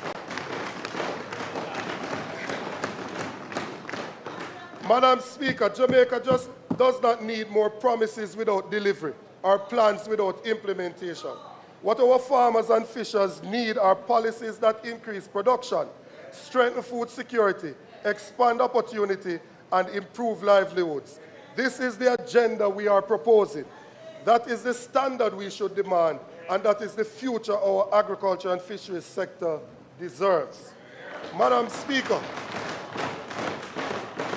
as the Member of Parliament for Eastern Westmoreland, I have witnessed the resilience, determination, and hard work of our farmers, fishers, and rural communities. They're not asking for favors. They're asking for opportunity. They're asking for partnership. They're asking for leadership that matches words with action. The opposition stands ready to support every measure that genuinely advances those goals, but we will continue to demand accountability, transparency, and results, because the Jamaican people deserve nothing less. And so, I return to the central theme of this debate. The true measure of success is not what is announced, but what is achieved. It is measured in the farmer who can earn a fair return from the land. It is measured in the fisher who can return safely to sea. It is measured in the young person who sees a future in agriculture. It is measured in families who can afford the food they need, and in rural communities that can thrive with dignity and hope. That is the harvest Jamaica needs. That is the harvest our people deserve. And that is the harvest that we must all work together to achieve. Thank you very much.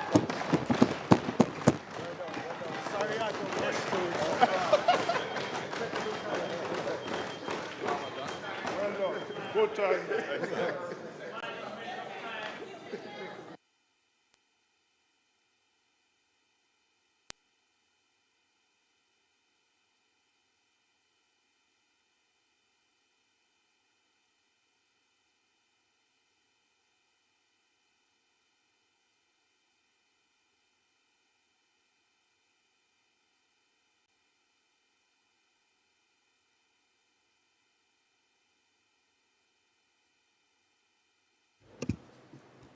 House Leader. Just go straight ahead. The House Leader, turn on his mic.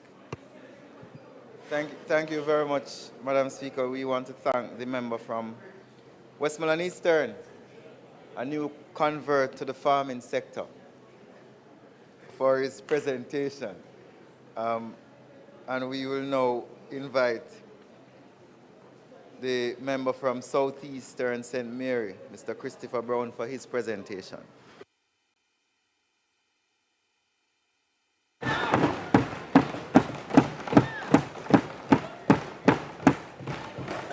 Madam Speaker, permission to speak from a seat other than my own. Permission granted. Mr. Thank you. Speaker will be taking over as well. Yes. Madam Speaker, I rise today to make my contribution. I rise knowing that the confidence that has been reposed in me by the people of Southeastern St. Mary is strong. It is firmly rooted and grounded in a shared vision of wanting better for our communities, better for our people, and better for our country. I therefore remain grateful to the people for this opportunity to serve. I want to acknowledge from the outset the members of my constituency executive, Mr. Speaker, and advisory team, long-standing Councillor Levan Freeman, who are seated in the gallery, I thank you for your loyalty, your support, your service, and your hard work as we continue to work towards building better for Southeastern St. Mary. Madam Speaker, I want to also acknowledge the students and teachers of St. Mary Technical High, Marymount High, and Anota Bay High, the three main high schools in Southeast St. Mary. I thank them for being here today. Let me also express sincere thanks to the leader for the confidence he has reposed in me in appointing me to serve as a member of his shadow cabinet. I want to also, Mr. Speaker, take the opportunity to thank members on both sides of this honorable House for their support, their guidance, and their quiet words of encouragement to me as a first-term member of Parliament. And, Madam Speaker, I want to thank my family. My wife, Sandra, my son, William, who is in the gallery, my mother, who has been ailing for some time. Mommy, I know you are watching, and all will be well. Mr. Speaker, last week I listened to Minister Marks. Just now we heard from Minister Wheatley. I extend to both the respect they deserve, and I want to say clearly on the record that real things are happening. The Data Protection Act, the ICT Authority, the JDXP, the AI Task Force, JCERT's decade of work, credit must be given where credit is due. I wish to also put on record the government in its own mission statements, both at the level of government generally and within the respective ministries, have recognized that the world has entered a digital revolution. This digital revolution, if properly embraced and adopted with urgency, can deliver the efficiencies and growth that have eluded us for many decades. Mr. Speaker, we are already seeing the benefits of this transformation in many other countries and regions. The efficiencies it brings, the productivity gains it enables, and the opportunities it creates for new entrants into the business space, particularly small and emerging entrepreneurs. We also recognize that one of the key economic indicators of a country moving toward higher growth and higher income status is its capacity to innovate. Yes. Yes. Innovation is central to competitiveness in the modern global economy. Madam Speaker, this digital revolution, therefore, presents us with clear opportunities, Mr. Speaker. Opportunities for growth, for higher incomes, for better salaries, and for improved productivity across all sectors. It offers a pathway for greater inclusion of small and medium-sized enterprises into the formal business economy without prohibitive costs, thereby leveling the playing field and broadening participation in economic activity. In short, Mr. Speaker, what we are witnessing is a transformation that, if properly harnessed, can accelerate economic growth, expand economic livelihoods, and reshape opportunity for our people. Within all of this, what has struck me, and not just from last week, and not just today, but from the outset of this administration as it relates to the areas of science, technology, and matters relating to digital transformation, is a remarkable, unbroken consistency in how these portfolios have been managed and prioritized.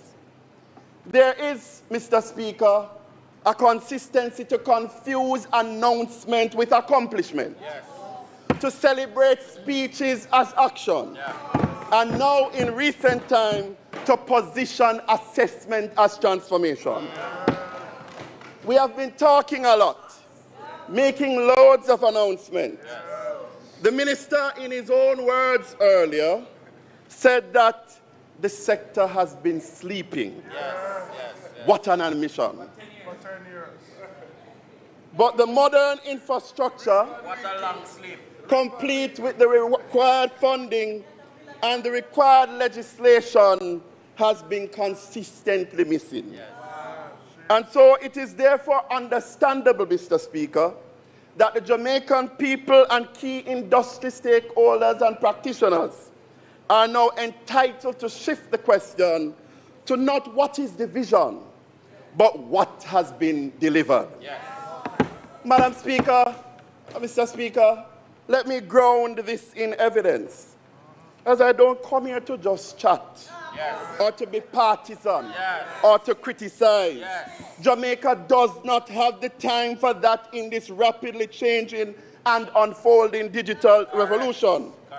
You know, one of the clearest examples of the impact of efficiency, innovation, and the utilization of digital tools and of tapping into the broader digital revolution is reflected in how we are ranked and rated in relation to the ease of doing business. Madam Speaker, Mr. Speaker, sorry. In the 2015-2016 period, Jamaica was ranked 60s, in the 60s globally, out of approximately 190 economies in the World Bank's Doing Business assessment. However, in the last available report published by the World Bank, the final report before the series was discontinued, just before COVID, Jamaica was ranked 71st.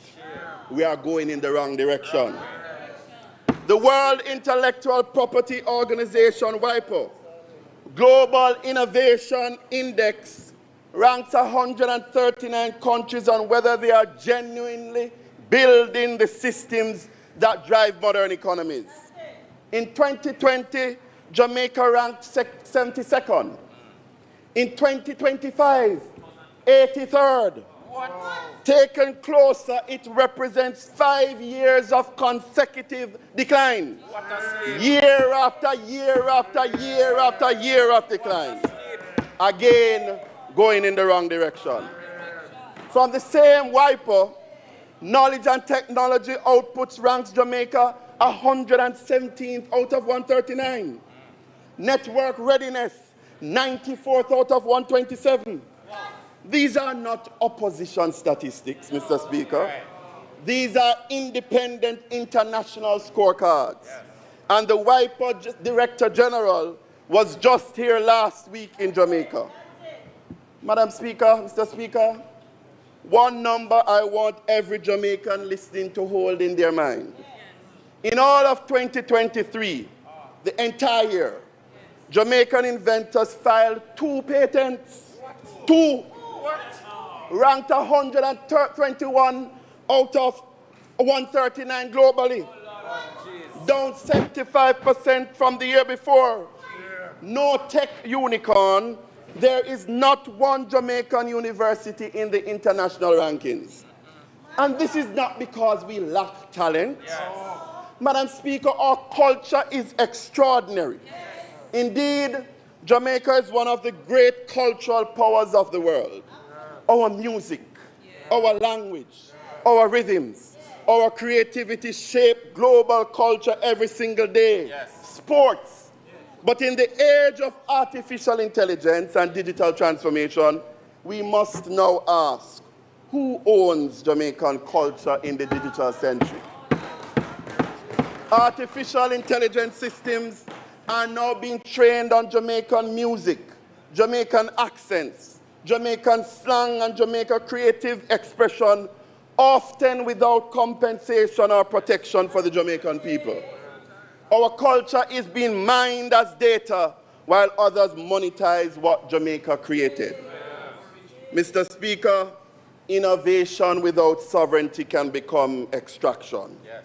And so as we pursue digital transformation, Jamaica must also develop a serious national strategy around cultural intellectual property, around AI governance and digital rights, and become a leading voice through bodies such as WIPO in protecting cultural sovereignty in the age of artificial intelligence. So creativity without investment, as the WIPO Secretary General told the Prime Minister, told Minister Wheatley, told Albin Hill last week, and creativity without research funding, without a system behind it, does not become patents. Yes. Let us look a little closer home.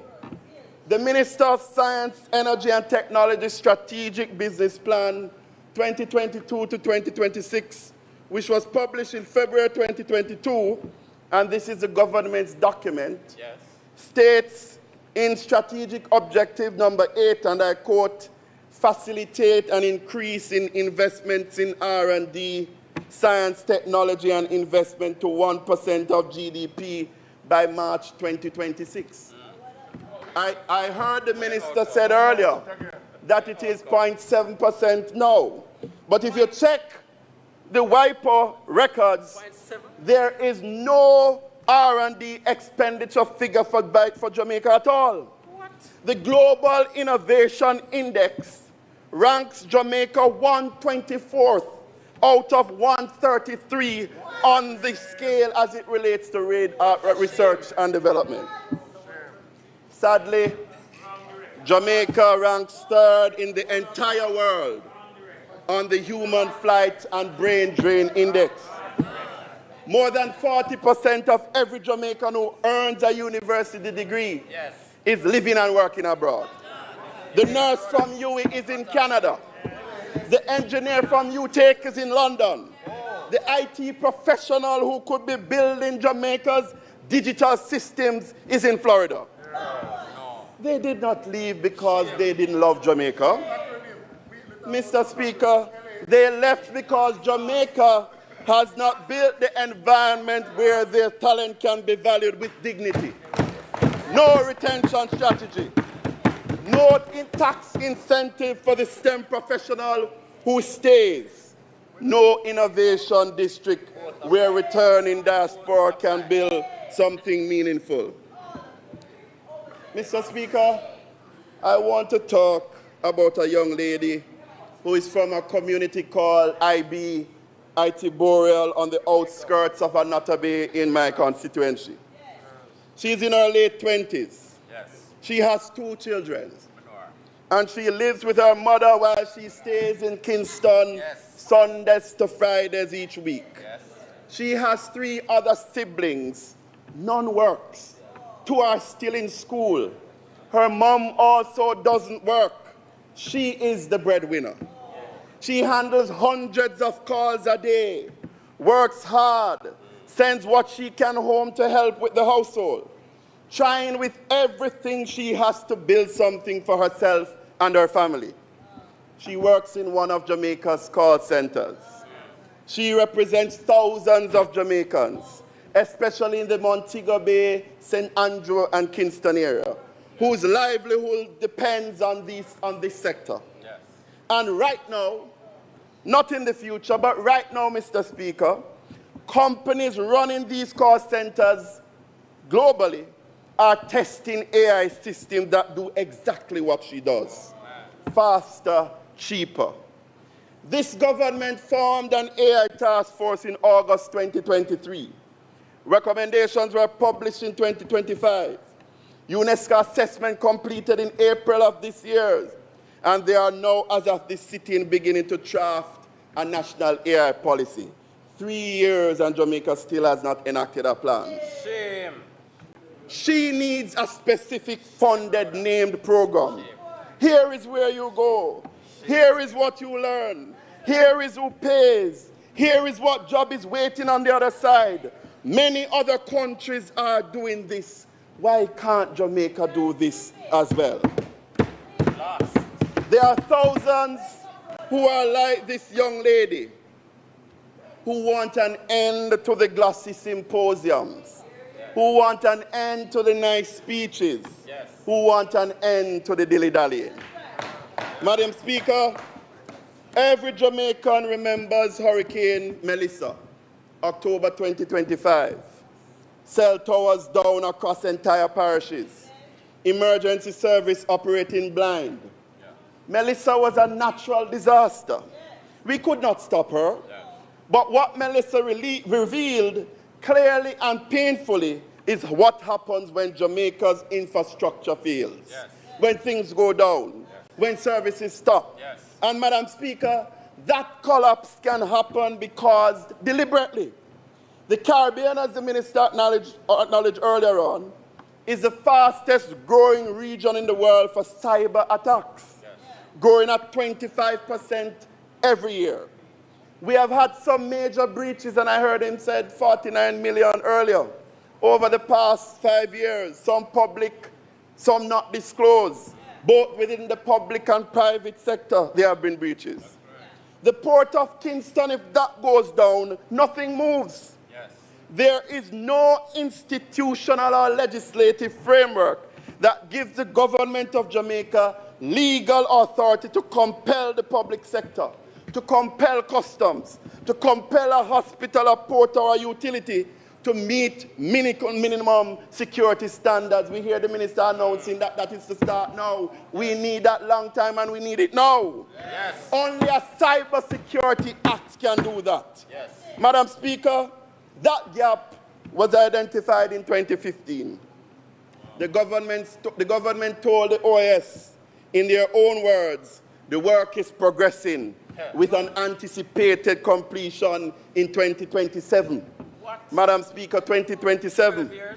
On the overarching national security strategy, cybersecurity strategy, the government told the OAS the updated strategy had an implementation target of December 31st, 2025. That deadline has passed. Has it been formally adopted? Has it been completed? Singapore passed its Cybersecurity Act in 2018. Jamaica's own target is 2027. 9 years behind Singapore. Madam Speaker, when I speak and stand there today, I not only speak as a legislator.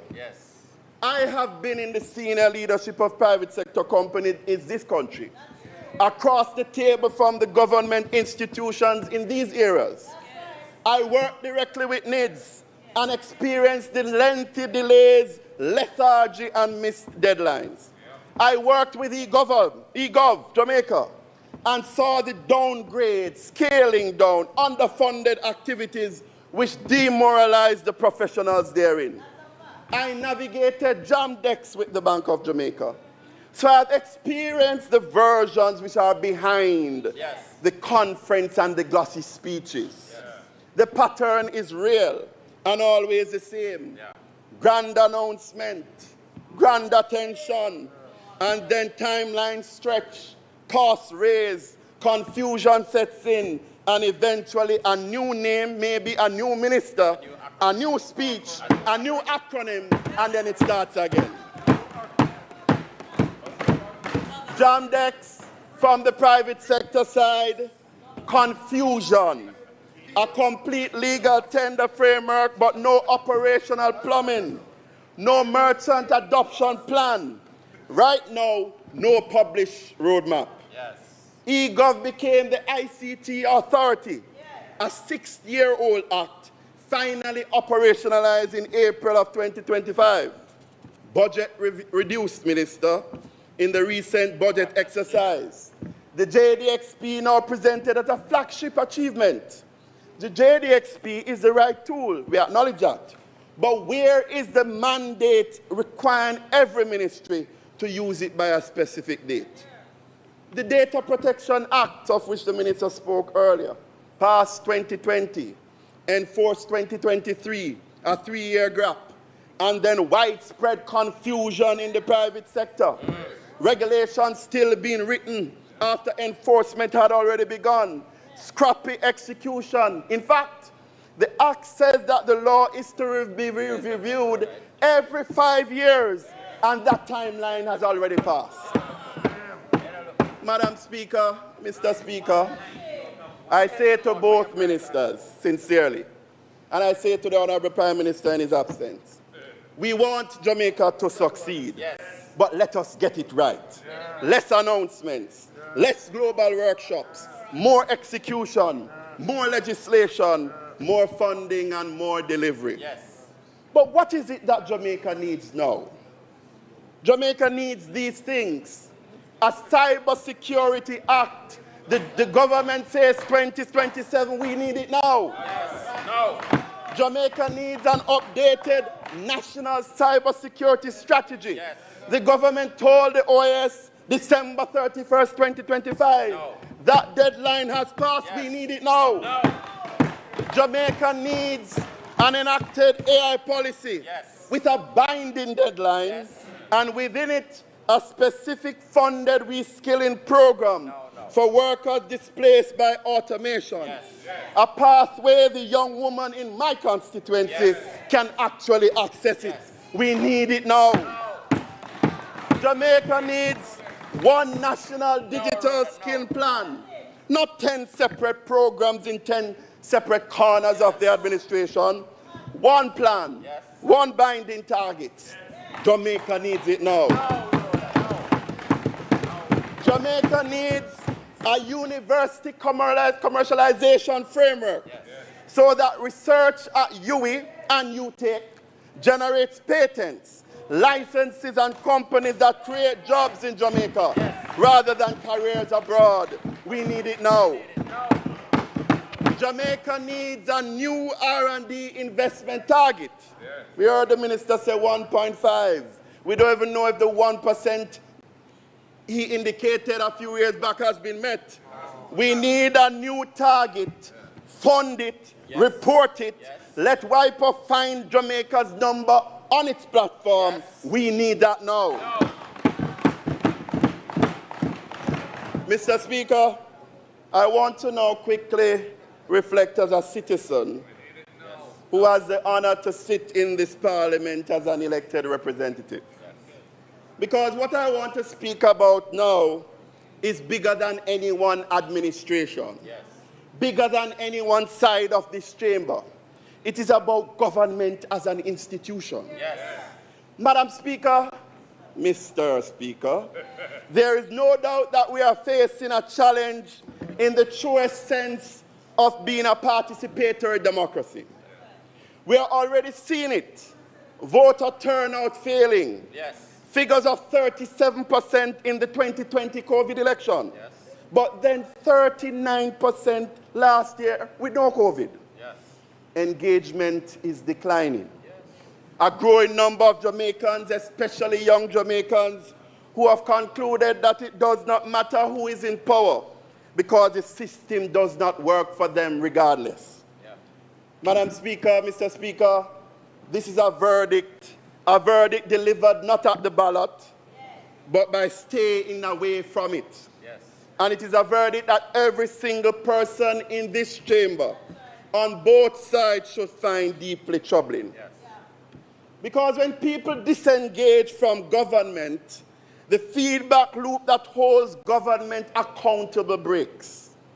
And when that breaks down, the incentive to deliver rather than merely announce weakens further.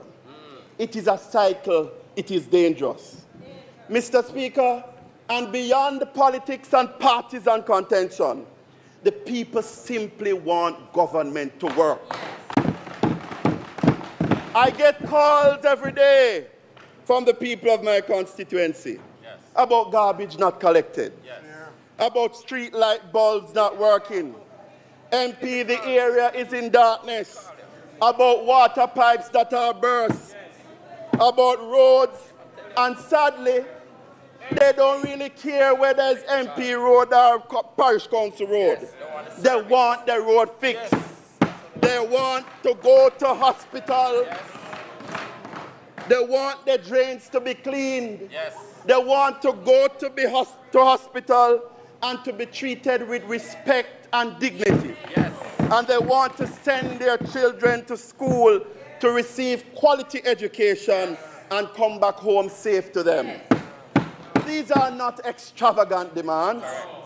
These are basic expectations of the social contract between the government and citizens. And when that contract is broken, Mr. Speaker, repeatedly and consistently, people do not just complain, they leave. They disengage. They conclude that government is for someone else. Technology alone cannot restore that. A digital twin cannot. A GovCloud cannot. An AI readiness assessment cannot. Only delivery can.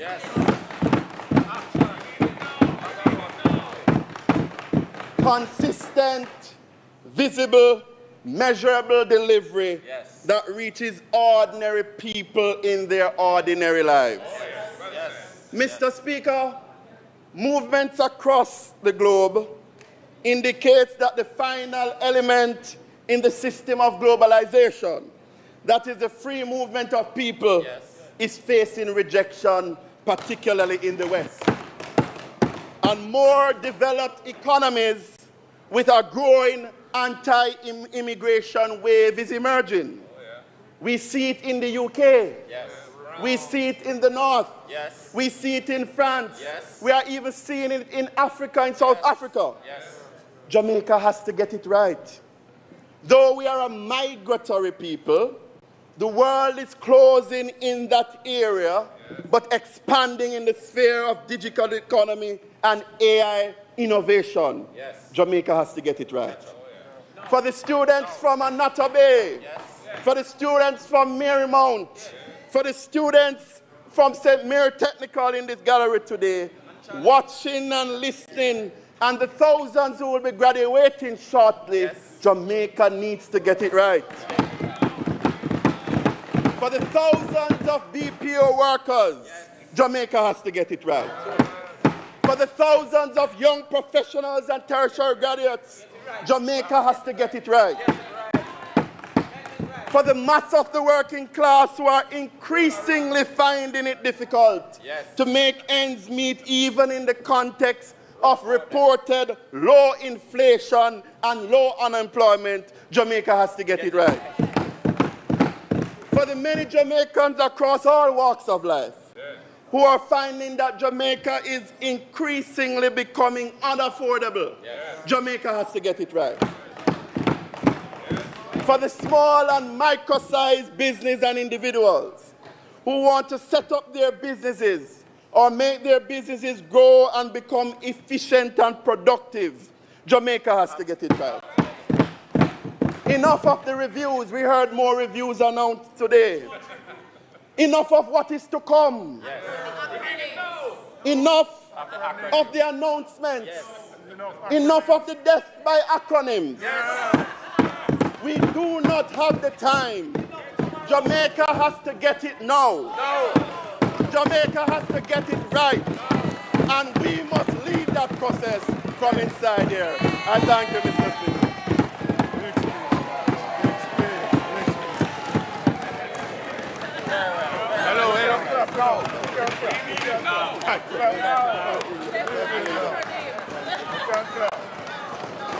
Well done. You can clap. Members of the gallery. You can clap. You can clap. Members within the gallery, though you may get excited, you are not supposed to show it by clapping or cheering. House leader.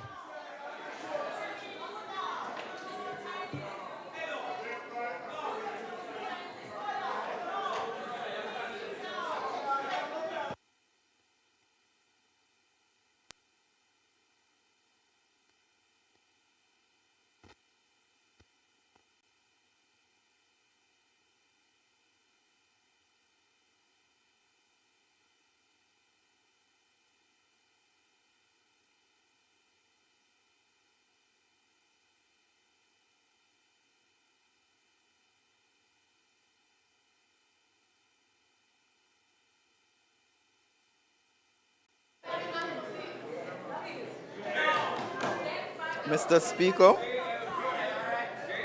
I now ask that you recommit the items.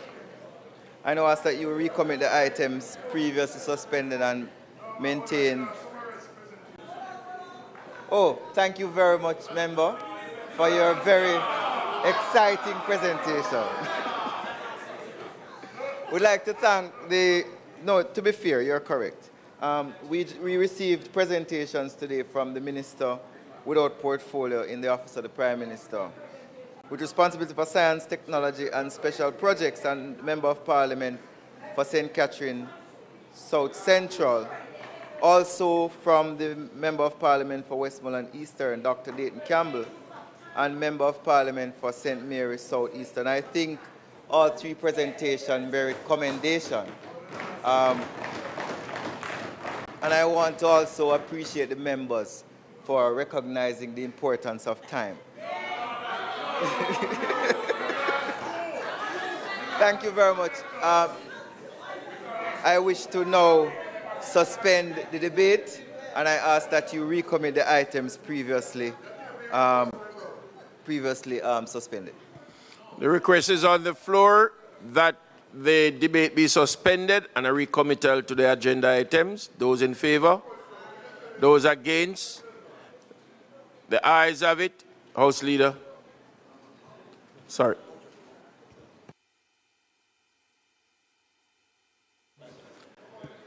Statement by Minister.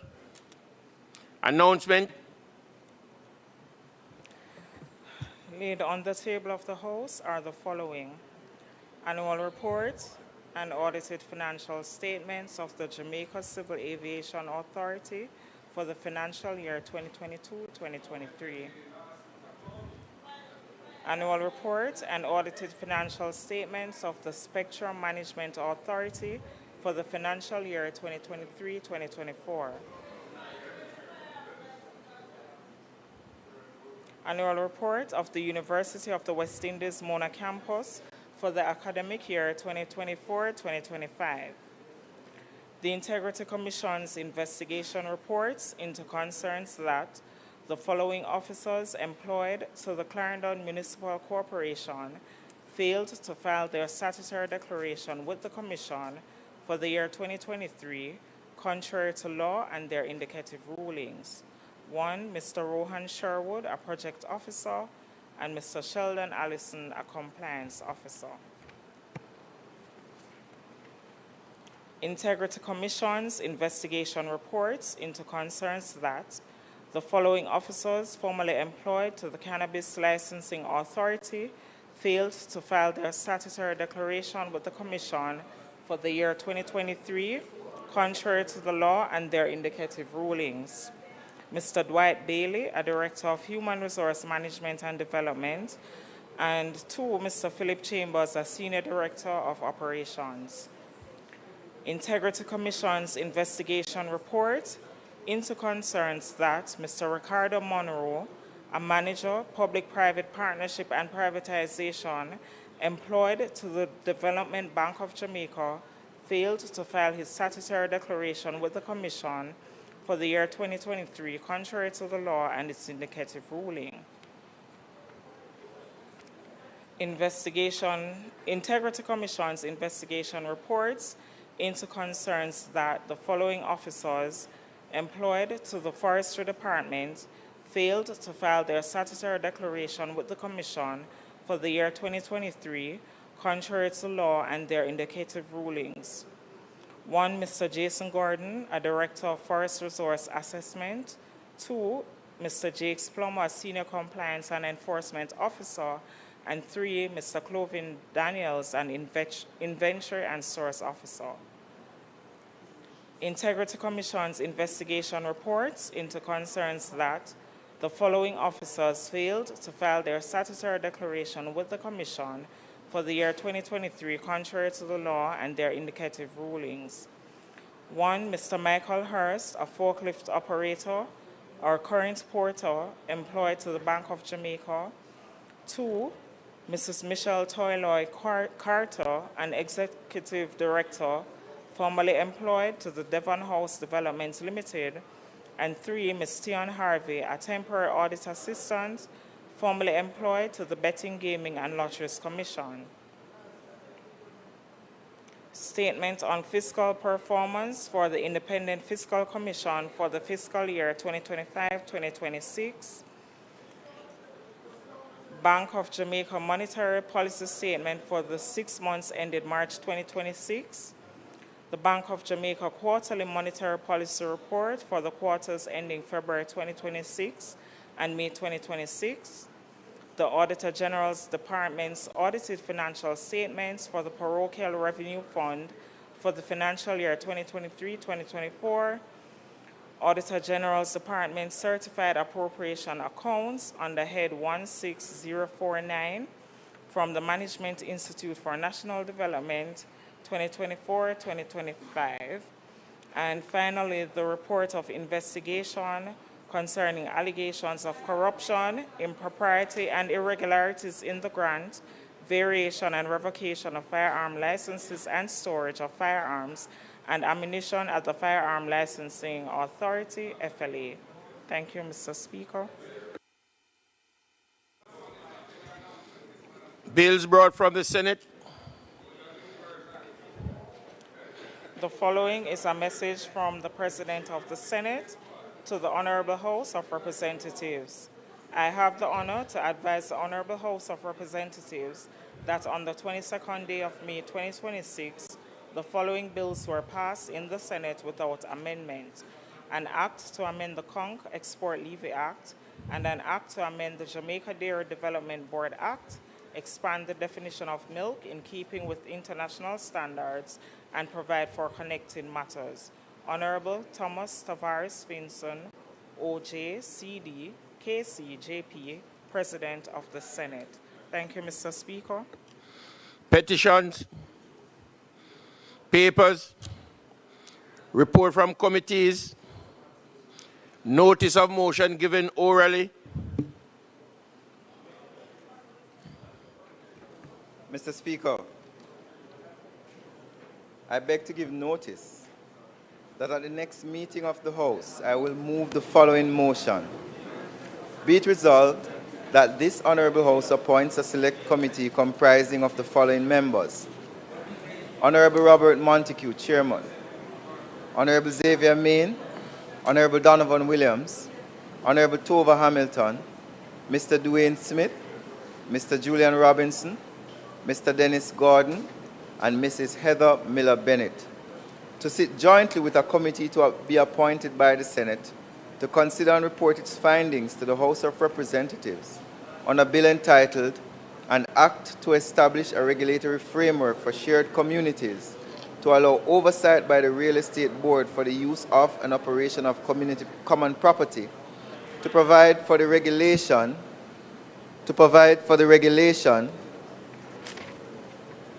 the rights and obligations of the proprietors and connected matters.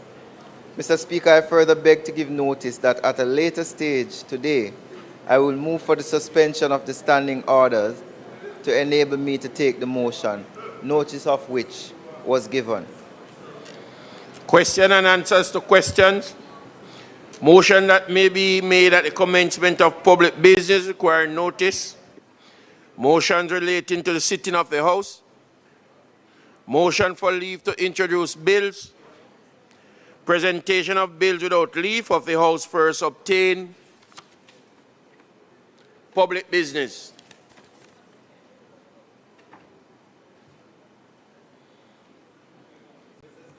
Mr. Speaker, I now move for the suspension of the standing orders to enable me to take the motion, notice of which I gave earlier.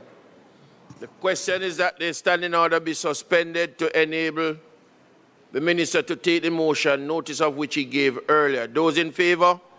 Those against? The ayes have it. Mr. Speaker, I ask that the motion, notice of which I gave earlier, be approved. The question is that the motion, notice of which the minister gave earlier, be approved. Those in favor? Those against? The ayes have it.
House Leader.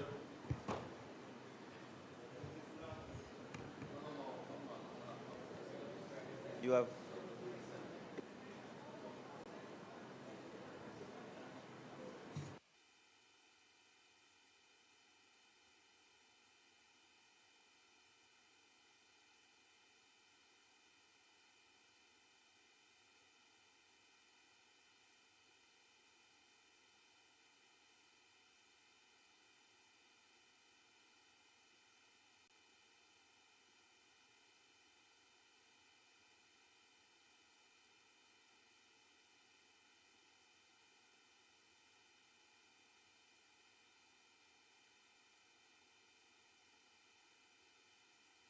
Mr. Speaker, would ask you, being that the time is 5:14, we wish to recommit questions and move a motion to allow questions to be asked at this time. The request is on the floor. Those in favor? Those against, the ayes have it.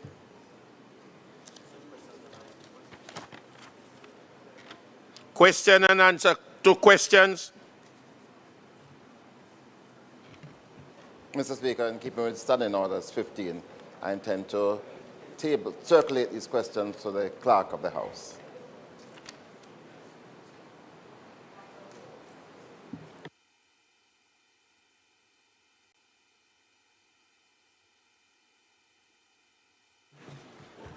Public business.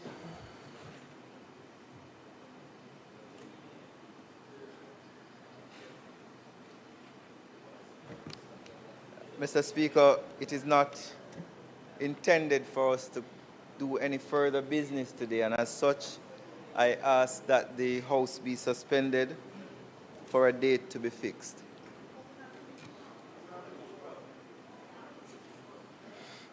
The request is on the floor that the House now stand adjourned. Those in favor?